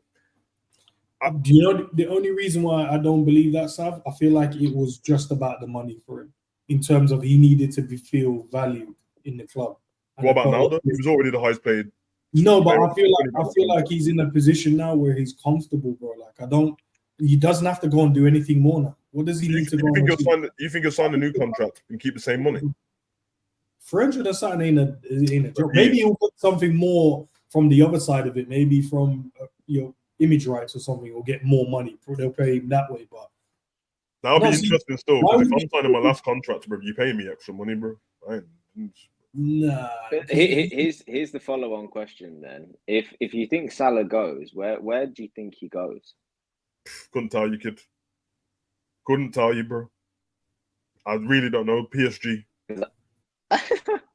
Yeah, that's the obvious one. But who else is paying 300 plus a week for him? Saudi. Yeah, I don't think he wants to go Saudi. I think he still believes that he can still win the Ballon d'Or. He's so competitive for me to think, like, I don't know the guy, speculating obviously, but he's so competitive based on what he's like, to then go next year, I just want to go and chill out and just yeah, exactly. I didn't say Salah will go Saudi and chill out though. He'll still play like he's playing against anyone. But it won't equate to nothing, bro. Like, no one's gonna care. No one's gonna care, Mo. Like, no one cares about. No one cares now. See how they treat him. No one cares. They're not gonna care. Like, Mo needs to feel valued, bro. Like, that's what I get from him. Okay. This is you not making a valid point. He wants that media thing, bro. He's not making a valid point, but hear what I'm saying, innit? Yeah. Mohamed Salah in Saudi Arabia, bro. You're talking about valued, bro. He'll be treated like a king. No, but it won't be the same, bro. Over here, we just call him a king and treat him like a pussy, old bro. Over there, they'll give golden camels to pick him up and that, bro. No. Valued is as the man, they will value him a lot. As the player, nah, bro. No, he's not gonna be like how it is in the world where every week, bro, Mo Salah. You seen how gassed he was just talking about his. Bro, but as long as it's within that country, is what I'm saying. Forget the world, because you see that Ronaldo's happy, bro. Yeah, but Ronaldo's already accomplished whatever he wants to accomplish, man. He can do whatever in it. Does Ronaldo look like a person to you that looks settled on an accomplishment? Honestly, every time I look at his interview, this man is the most relaxed man. Like, he's now content with life. I told you, he just wants to own an island, bro. That's Ronaldo's next move, bro. So Saudi's the right move. Get the money. I think the only way he ends up in Saudi is if he has an injury similar to last season, where it impacts his body and he has to accept in his mind that he maybe needs to go to a bit of a. Let me tell you both, bro. If Mo finishes on 12 goals this season, he's off, bro. Do you know what, Sav? So just for a minute, just on Salah, right? You and I think we're in agreement last season that there's a lot of performances we didn't like from him. Got the goals, got the assists, his creativity is really good, but a lot of performances where he's just not in the game, right? And I got to the end of last season, especially after his injury, where he really did fall off, thinking, do you know what? Probably a good time to move on from Salah. Let's get somebody else in. Let's go again, right? It's got to go at some point. Let it be this season. Let's get someone else in. We'll have a different type of player. Won't be with the Salah that we had in years gone by, but we have to accept what the new norm is and just crack on, right? I'm not going to lie. I've kind of seen a bit of quality since then. That's anything else. I might have to eat a bit of humble pie here. I'm not going to lie. I'm not eating the whole thing, but I'll have a slice because it feels like come back better than what he left, bro. I feel like he might have heard me and took it personally because he did. The guy looks good again. What are you saying? You're going to get 12 goals, Salah, and 20 assists is what you're going to get from him, bro? I swear to you, bro, he's an assist machine, bro. But hey, man, Listen, I want nothing but the best for Salah if he stays or leaves, bro. Salah's given best to this club already. And obviously, these are all the speculation. But of all the people, he's already been here longer than I thought he was going to be here, Salah. Mm-hmm. I think he's through and through now, Sav, man. I think he's through and through Liverpool, bro. He stayed when he could have gone, and even if he goes next summer, at least he can turn around and say, "I stayed to help you through a transition period as well." Yeah, won another trophy in that period, in that time as well after he signed. Yeah. Bajan, question for you, Cal. What's your expectation for this team this year? I expect them to go to at least the quarters or semis of every cup competition, and I expect that they compete for the league. I think what will happen, just being rational about it, is I think that we'll have good periods in the season. I think we'll smash some teams. I think we'll play fantastic football. I think there'll be some performances where you're not particularly happy, much like last year, because we're figuring things out. I think that we're probably going to end up finishing third again, being realistic. But I also believe if we get it right, we really could go on to win it. I don't think that's unrealistic. But I do think we'll probably finish third, and I think we'll probably reach the semis of most competitions, winning one. It's hard to say that we're going to have a season dissimilar to last, to be honest with you. But if I was talking to the Liverpool players themselves and the manager, I'd be like, you need to go win this league. Of course, you need to go win this Premier League because you are way too good. Yeah, all of this fan base talking about flipping. What is it, man? What do they call it, man? Give man a season off and that, bro. Just like a throwaway season. Fuck all of that. Throwaway season, you lose your job, big man. Well, throwaway season for what? The team just finished third and got a trophy, bro. They're not throwaway, bro. You ready to go, man? Yeah. And I think what I'm expecting is them results against the big six, the so-called big six, because they ain't really that big anymore. I need better results against them, bro. Now, usually, take away last season, we usually have very good results against them. One of the better ones out of all of them were normally better against them, us and Man City. Last season, we were terrible against them. Usually, it was a lot of draws, though, wasn't it? Not losses. Just at least convert the home games into wins, bro. Changes a lot, bro, because we won the league. Yeah, we lost to Spurs. We drew with Chelsea. We drew to Man U twice. We drew to Man City twice. We lost to Arsenal once and drew once. Well. So exactly. So that's six, bro. That's 6 games, bro. That's about 18 points, give or take, bro. And we finished 7 points behind on Arsenal and 9 points on City. Hey, bro. What's Klopp's longest run of wins at Anfield? Oh, it's time, bro. Like 60 games. Yeah. 63. Is that undefeated or wins though? Oh, the year we won the league, the season prior, we finished that season so strong and we had a streak going into the season. Then obviously we started, we won 23 in a row, didn't we? Yeah, I think it's 20. Yeah, I was about to say 23. Yeah, 23 wins, 63 games, and we lost that to fucking Burnley or someone in it. Watford. I'd love to see what Arnie can do at Anfield, bro. Now, did Watford break the record or was it Burnley? Watford was away, innit?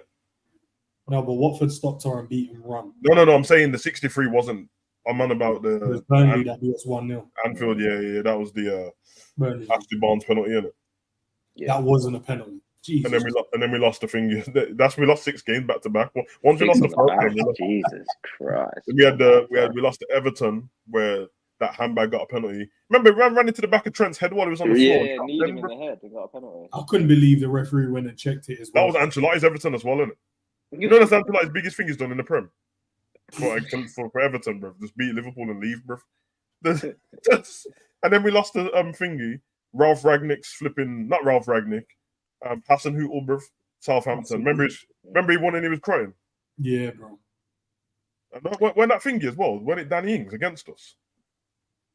No, it was from a free kick, wasn't it? Little dink over the top, and Danny Ings volleyed it in the first 4 minutes of the game, bro.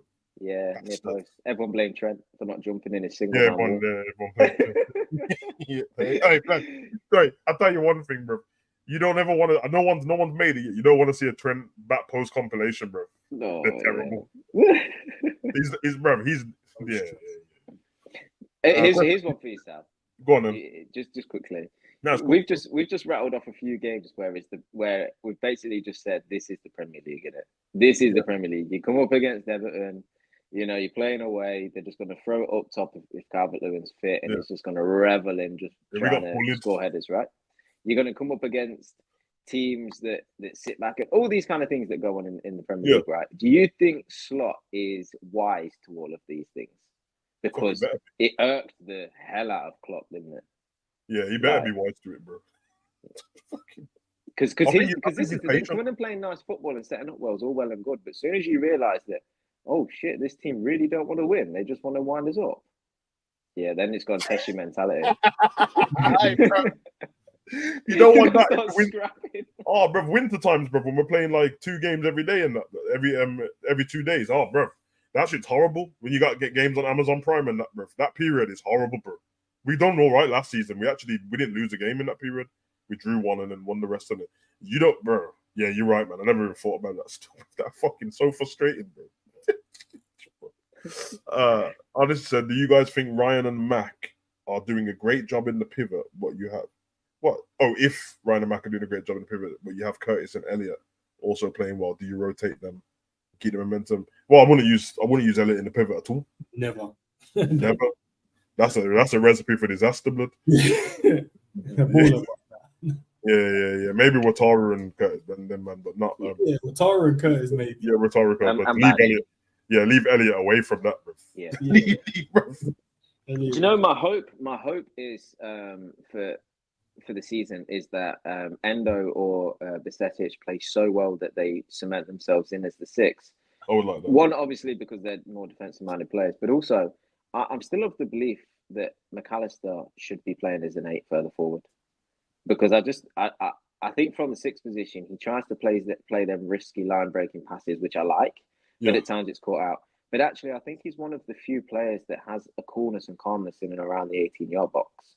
I just think he receives the ball well every time, and he's always open to taking a touch or playing a first-time pass, and I like that, you know. And I just think that it's a bit of a shame that we've wanted a 6 for so long and not got him, because it's forced McAllister to do more of that job. But I'd have loved to just have him as an out-and-out 8, to be honest with you. We saw glimpses, well, a bit more than glimpses last season, didn't it? Once Wataru was balling in the 6, bro. You saw McAllister, bro. He just started doing little dinks into the box and that. Goals, bro. Yeah, bro. Even that, man. Question. Let's say On does a madness and wins the Prem or the Champions League. Will that help in the long run if we finish 4th and no trophies, for example? What?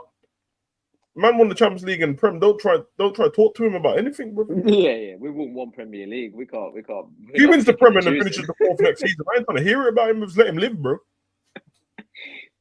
Yeah, that's the thing. We have to. On one of your shows the other day, you threw up the image of all the past Premier League winners. That was horrible, wasn't it? And it really hit home that forget what might come after. Just bloody win another one, please. Please, I'd like to see our bad. I said this a few seasons ago. I think that, you know, when it comes to football dominance in the Prem, I think it's done now. I think Man City is the last team of it. Once their reign's done, which hopefully is done soon, I don't think it's going to be a team that's constantly winning everything. I know people want it, but it's not realistic, is it?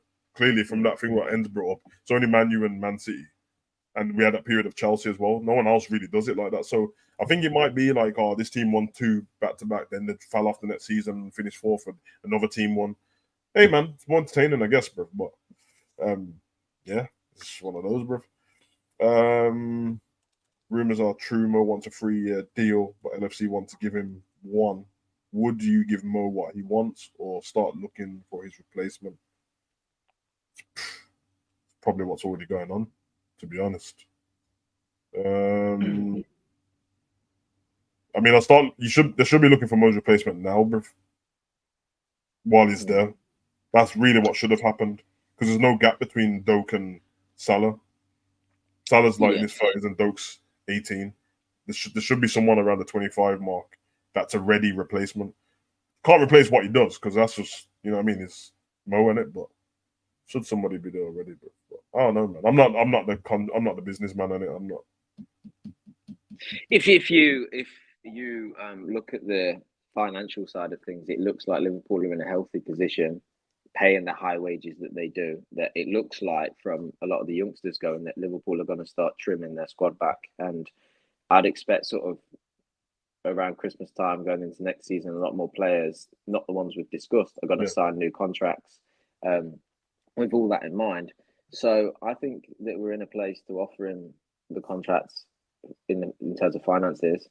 I think in terms of football, I think it's important that we keep some of our leaders for this season and next while Slot implements what he needs to and we get settled. So I would prefer to offer him 3 years rather than letting him go for free, because that's how that question's put. Liverpool want to offer him 1, he's not happy with that. He'll only accept 3 or go. Well, I'd rather do the 3 than him go in there. Yeah, I agree. To add a bit of context, I heard past Liverpool players in the great team say there was an air of excitement when you signed class players to add to the project. It's not a diss on your current.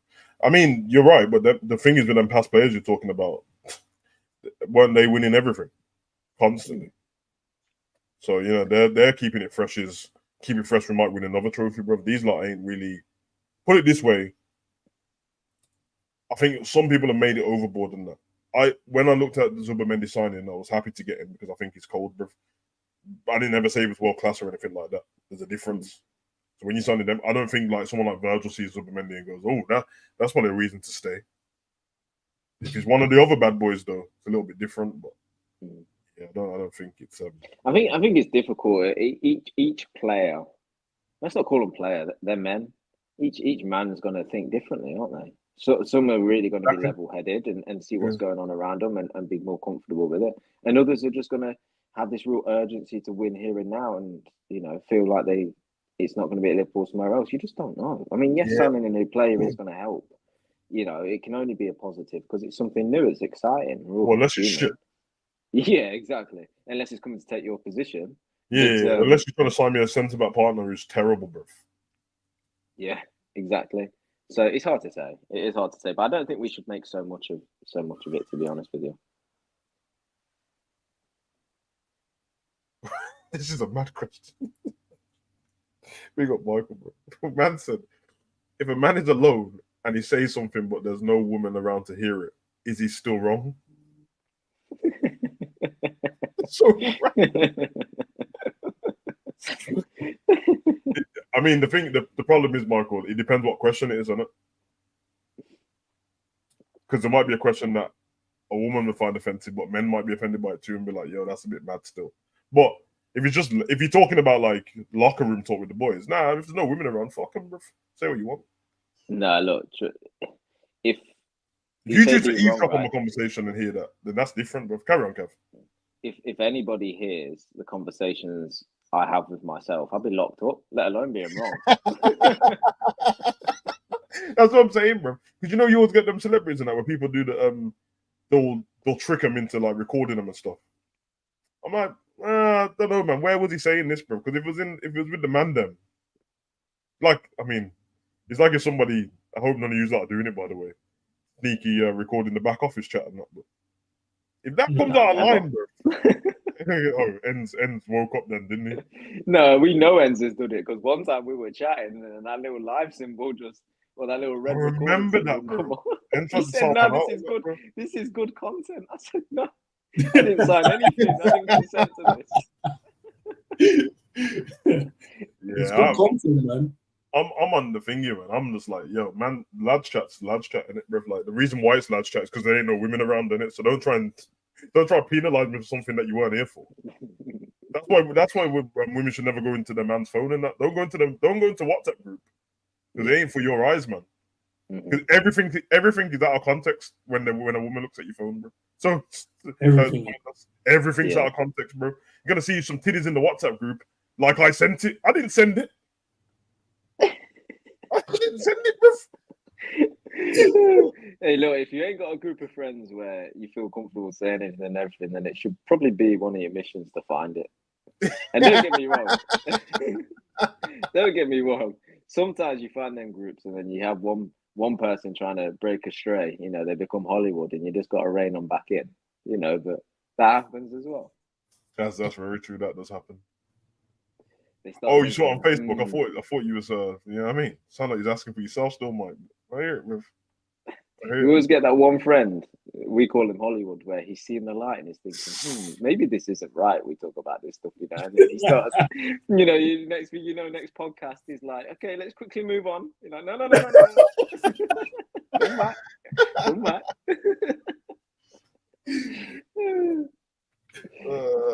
Question for the panel: who's got more pressure on them, Pep, because he can get 5? No, Pep doesn't have no pressure on him. Pep got no pressure. How dare you? If anyone gives Pep pressure, bro, that's crazy, bro. Or Arteta, it's Arteta. Yeah. Arteta this year has to. Because it's not even just that there's no Premier. He won a trophy since the FA Cup. That was 2017. Or after. Yeah, he has to win the Premier this year. I think he's challenged twice now. He has to. There's no. And if he doesn't win the Premier, he got to win Champions League, bro. Although he does, and that pressure will be coming from the fan base. But do you think the Arsenal board, they're doing that, will be looking at Arteta if he don't win it and thinks, no, but then how long? You've invested in the business for how long, and then you're still not seeing anything. And the anything is, trophy-wise. Obviously, as a business, they're doing great, but we're investing in you because you told us you could lead us to glory, and he hasn't. If you're Edu in that, I think he needs He needs a trophy. Obviously the Prem, but he needs a trophy, bro. He's at the period now where the only thing what can tie him over is trophies, bro. Anything else, a season of just like I'll finish second, no trophies at all, like last season. 2 years in a row, nah, bro. Yeah, that's mad. That's madness, bro. Because then I'm really paying you for nothing, bro. Like Lumber could have got. Bro, I might as well give the job to someone else. Yeah, man, that's a madness still. All this beautiful football and all that, bro, but no trophies to show. It's long. Yeah. How do we expect to win the league when we haven't improved on the team with a new manager and a new system? Isn't that a bit delusional? If you say third, I'd say it's possible. It's not delusional, because delusional would say that it's never happened before. It's happened in the Premier before. You know what I mean? Well, Champions League, we've seen Chelsea sides be terrible in the league, and new managers coming in January won on the Champions League. Exactly. So let's really get relegated and then win the league the season after. Exactly. Fresh pair of eyes, fresh approach with Conte quality. Conte at Chelsea, new manager, new system. Lost the first 3 games, changed the system, won the league. Everyone, bro. So it's very possible, bro. I know if you think that. Listen, just because you're like more pessimistic about something, it's not delusional. Because delusional would, you know what I mean? That would be saying something else, bro. But you're allowed to think on the pessimistic side. There's nothing wrong. In fact, being pessimistic probably gives yourself a bit of defense if it goes wrong, innit? I can't watch football like that, thinking like everything's gonna go wrong, because then it's boring, bro. Like watching football every week knowing that you're gonna lose and that is shit. Mm-hmm. But that's up to you guys, then, bro. I don't have the time for that, bro. Yes. Question: if VVD or Mo gets injured, which one will hinder? Oh, Virgil. Yeah, Virgil. We've seen Liverpool without Virgil. You don't want none of that. No part of that. How much pressure do we put on Mr. Lot this season if third is our minimum expectations? I'm not giving him unreasonable pressure. It's just, furthermore, but he doesn't care about me. You know what I mean? So that's fine. But anything I want from him is not unreasonable, bro. He's coming to a team that's already built, bro. So, and you've not got anyone because you've chosen not to get anyone, and you said it's quite hard to replace the players that we've got because they're at such a high standard already.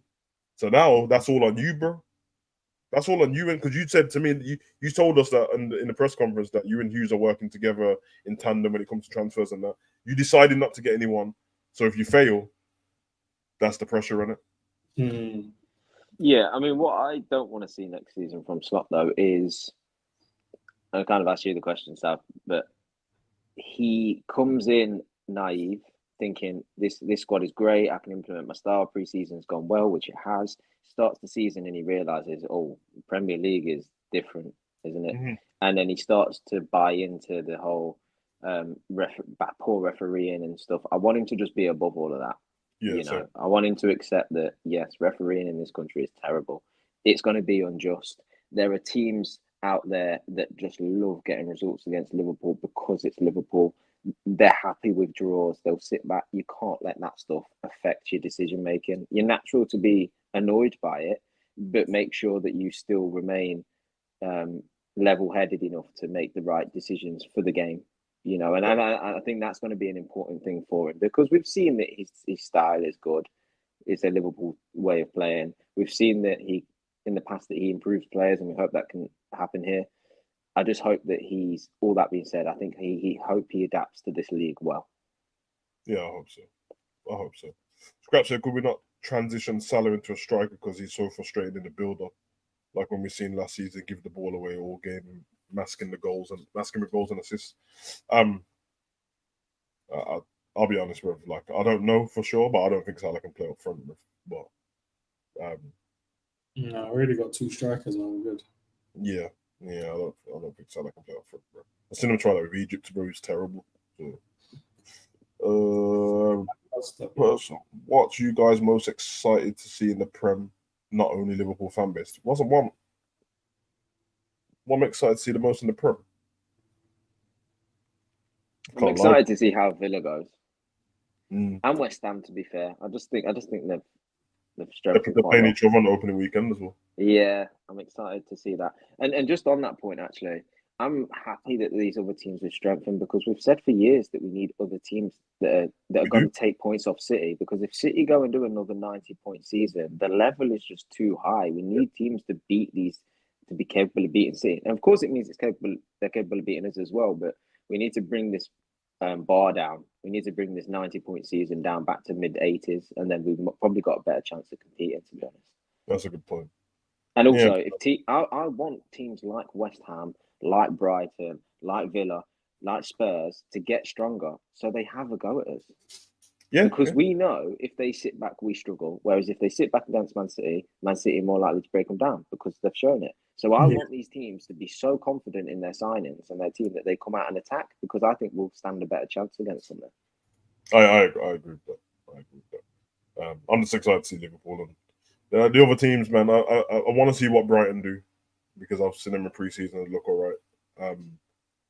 And you know what? Chelsea intrigue me, but I don't want to be excited about what they're doing and they're going to turn into this bad boy team and that. But I want to see what a manager who's not that experienced with flipping 43 players on his books does. Tell you what's the problem though. Remember, like Chelsea, if Liverpool didn't exist, Chelsea would have like 3 trophies in the last 4 seasons. But they come up against Liverpool every time they're at Wembley, and it's a long day for them. But Chelsea's cup team should be better than everyone's, bro. Yeah. And they can literally separate the team in half, bro. Like Lavia level players in their cup team, and that's a problem still. It's a problem. Well, we'll see. I don't think there's any more questions. Oh yeah. Question for the panel: which team will surprise of the season? Like Villa last season, for me, it's Palace. I can see them finishing top 6. One team, guys. One team, one name. I already got mine, and it's the same. It's the same every year. They're in the Prem. I hate these guys, man. I have to live around them all the time. And anything? Nah, I think Villa, bro. That's the only team, bro, that's good. The other ones are shit. Can't be bothered. Villa's the only team that you think will surprise you? Yeah, I think they're Onana signing, bro. Unless I'm wrong, bro. I really think that this guy's gonna make them. He's cold, man. Worse. He's cold, man. I remember me and Cav watching the first game. He was at Everton in the back office, bro. And was like, Cav was like, "Who's this guy, man? Who's this basketball player in the midfield? He looks cold." He was mad. The mad presence in it. Yeah, I think obviously you got Ollie Watkins still there. You still got McGinn. Yeah. Leon Bailey, you'd say he's gonna go from strength to strength. They did lose the RB. Might be. Listen, man. If you keep Leon Bailey fit for a whole season, there's problems for any team, bro. His whole career he's always injured, bro. Even at Leverkusen. But when he's on smoke, bro, I don't think there's more. I'm trying to think in the league. Doku and him, you do not want them running at you, bro. Because I don't know what they're gonna do, bro. That's crazy. Maybe West Ham with all the signings, maybe. Yeah, West Ham seem like one, innit? I told you how I feel about their manager already, bro. Had him at Madrid, and he lasted 4 months, bruv. And then he left Wolves. So no, blood. But quick gym question, Stav. How much protein requirement per day for a dude who's 200 pounds, very active? 5 gym sessions. Okay, well, I'm guessing if he's 200 pounds and active, then he's probably already in shape. Probably got a gram of protein per pound of body weight. So 200 pounds, maybe about 200 grams of protein. Yeah. If he's on the, you're lucky you're getting this advice for free as well.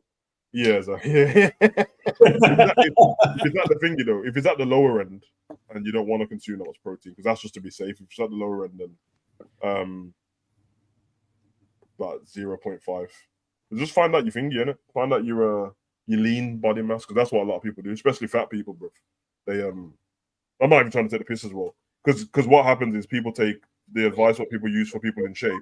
No, it's true. People take the advice that people use for people in shape and then use it when you're fat as well. So if you're fat, technically the same thing should apply in it. If you're 320 pounds, you should have 320 pounds of protein. But that's too much food, bro. You're already eating too much. So you can do them scales and find out your lean body mass, which would be your body without any body fat on it, and it'll tell you like whatever that is, and then use that for the basis. So everyone should check theirs actually, man. Tell you how healthy you are. We'll see. But yeah, big up though. That's it. No more questions, man. Big up to the chat. Big up to the man on the panel as well, man. Long show, man, but it's good, man. We had a decent chat today. I tell you, man. I tell you, bruv, like we're influencers, bruv, because we've calm chat and stopped talking foolishness. We didn't talk about transfers once, bruv. All of a sudden, everyone in the chat seems in a good mood, bruv. Wouldn't you know it, bruv? I pray for you not knowing you got them other shows later, bruv. change very quick, bruv. You know what I mean? And I know, bruv. Listen, the man sending them sly, them sly shots and that, bruv. I hear it, I see it in chats and that. They don't say the name in that. They're like, oh, good to hear from you guys today because fed up with the positive guys we heard earlier. I know who you heard earlier, bruv.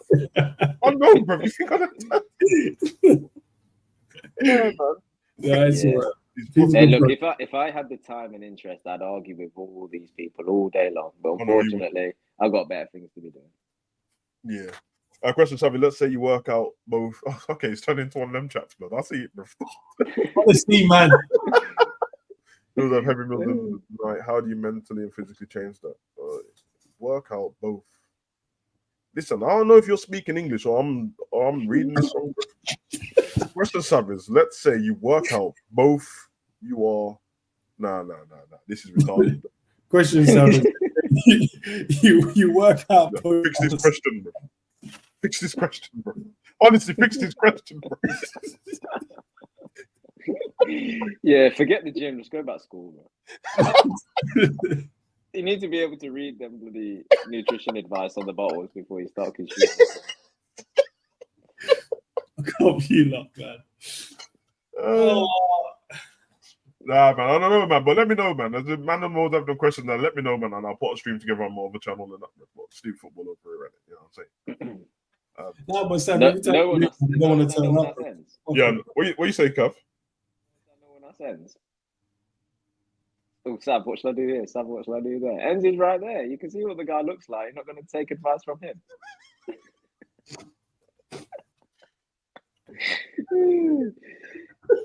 So they can't see any traps. The neck's not defined enough. I ain't taking advice from this guy. Oh, sake. Oh, honestly, I swear to God, I'm not. Have you fixed this question and it's still shit? Let's say you go gym, both you are someone. What? I've had enough. I've had enough. Fuck you lot. In the middle of the night, I have no idea. Oh, okay. I'm guessing. Let's say you go gym, both of you are someone that always likes every meal in the middle of the night. Is this for a couple, bruv? No, I'm trying to be nice, bruv. Is this for a couple? Oh shit! Sorry, honestly, man said English ain't my first language. Oh, I'm going to hell, bruv. I'm sorry, bruv. Honestly, what you should do then is because I know you're probably typing real quick to get it. Google Translate. Right, whilst yeah. No. Just next time we do a call in, call in, and then you can ask yourself in person. Nah, Sam is a dickhead. I said Google Translate. Alright, bro. Nobody heard me say it, bro. No, I heard you, bro. I heard you say Google Translate. Nah, I'm being dead serious. It sounded like it was a question for a couple. That's why, because it says both of you in it. So that's why I was assuming that it was like a couple of that. Bro. No, it's magic. Big up to honesty. Do you know Is that a third go? Is that a third go? No, wait. Big up to honesty. Just 1 second. Yeah. You know, if he was in any other chat, yeah, they would be like, "Oh my God, guys, please just wait. You know, let him just." You know what I mean? Like he's some dickhead. Hold on. Me, bro. Scrap said he does 50% off run dateables on his seat. And he said, "Who the fuck has heavy meals in the middle of the night?" Oh shit! Oh, okay. Last time, honesty fixed this question, bro. Hopefully, one more attempt, bro. No, I can answer this question. Okay. Okay. Go on, so if you're training and you're eating meals in the middle of the night, or you feel the need to eat because you're hungry, your diet plan's not right. You need to make sure you're fueling at the right times with the right quantities for your training. Yeah, because 4 a.m. is crazy, bro. Yeah, go sleep. Yeah, go to sleep, bro. No, then wait there. No, when you cut in, bro, that's your diet, bro. Sleep and ice cubes, bro. You know them way there. Seasoned water and that, bro. Seasoned water. Stir fried oxygen, bro. You know them way there, bro. What are you talking about? Go sleep, blood. Sleep, bro. Fucking 4 a.m., bro.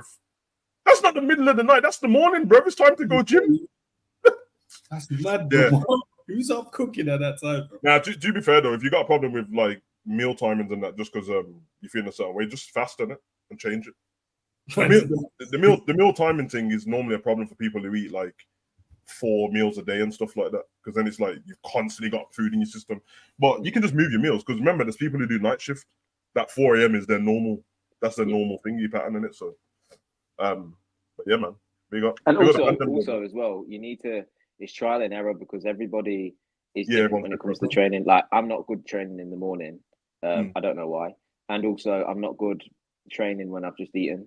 So I always eat after I've trained. But that might be different for different people. So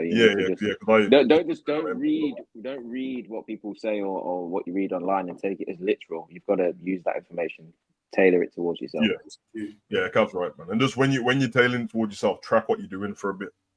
People give up too quick on it. You can't be like, tracking's key. You can't try something for like 3 days and then go, I've tracked it don't work, bro. Yeah, because it's only 3 days, bro. That's what the fat girls do, bro. It's only 3 days. That's what fat girls do, bro. Then try and spread the word of mouth. Savage, your diet plan don't work. Your mom don't work, bro. Do it for 6 weeks and see if it works, bro. Talking about. Anyway. Enough about people's moms and fat people, bro. If you want more information, message me on HUGO online. You know them way there. Big up to ends. Oh, okay, you want to say something? Oh, fuck, say can't. Sorry, no, it's all right, man. Sorry. No, I did see it come up. Have you seen the survey that they're asking you to do on YouTube yet? Oh, so you're gonna ask me something you could ask us in the back office? No, because it's interesting. Because is it valid to the chat? Is it valid to the chat? Are the chat content creators? Now you want to speak to your kid, bro? You want to do fatherhood while I'm trying to do an outro, bro? Is that what? No, go on. That's you already fucking started it. Go on. No. Pretending. I know, yeah. Do what Jamie does, pretending his source is speaking to him. Sorry, I'm not allowed to talk about it. My bad. Not that Jamie. Different Jamie. Your friend, innit? The other friend. All the questions on there, bro. It's proper asking you about the people that watch your streams, asking about their nationality, all sorts of things, bro. What time? Loads of different things on there. I'm just wondering if you've done the survey yet. Wait, don't they have that information? Yeah, they've got it. They're trying to trick you, bro. Don't fall for that. That's why I clicked off of it. Don't fall for that, bro. Yeah, you're gonna try and send me certain subscribers from certain places and that. Don't try to set me up, bro. Yeah, because they want to tailor it to your audience. That's what the survey's for. Don't read them emails, and you haven't won an iPad. Just stop. It's not that it's from YouTube, bro. It's actually from YouTube. I was on my studio and it popped up. I was like, why is this? But yeah, nah, I ain't gonna fill it out. I was just wondering Don't if fall you for that, bro. Then they'll start doing that. We'll just send all his content to the blacks and ignore the rest of the world. And nah, because I saw, bro. I saw. But what I was gonna do, I was gonna tick every one of them because after let me see if you could tick all the answers multiple choice. Does it have thingy on there? Sexuality in it? I didn't get to that. No, yeah, it does. Hey, man. I ain't gonna lie, bro. We might need more gay subscribers still. There's a bear of them now, so maybe, you know what, next, I might as well, should I put a flag in the background and a little rainbow flag in that next to Zidane? Not next to Zidane. No, you know what I was thinking? No, Oh, sorry, yeah, that's a bad idea still. No, I was thinking about with the flag thing. Remember that subscriber? And Cav was taking a piss. The one where we I've don't know never what they are. took a piss out of anyone. Don't do that. The gender fluid dude, bro. The one we don't know who they are. No, you do know who they are. No, we don't. You to this day, you can't tell me what they are. Oh, yeah, I get what you mean.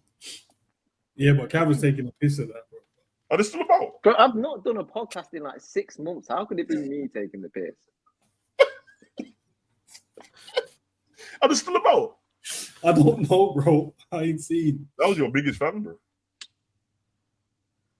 You know what I mean? Yeah, relatability, ain't it? Yeah, they started to ignore me. They started coming on Enz's chat and only bigging up Enz, bro, because they must have heard what I said. Oh no, bro. Hey, Can we start calling ourselves the Purists now? What was that, mate? Purists.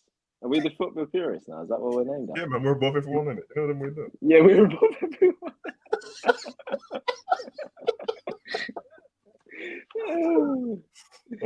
But yeah, man, all people are welcome on this channel, even ones that can't figure out their gender. You know what I mean? You're allowed over here, bro. As long as now you are. But this is why you, man, ruin my shit, bro. Every time I try to be a better man, you lot just laugh at what I say, bro. I'm being serious, no, bro. that's the thing.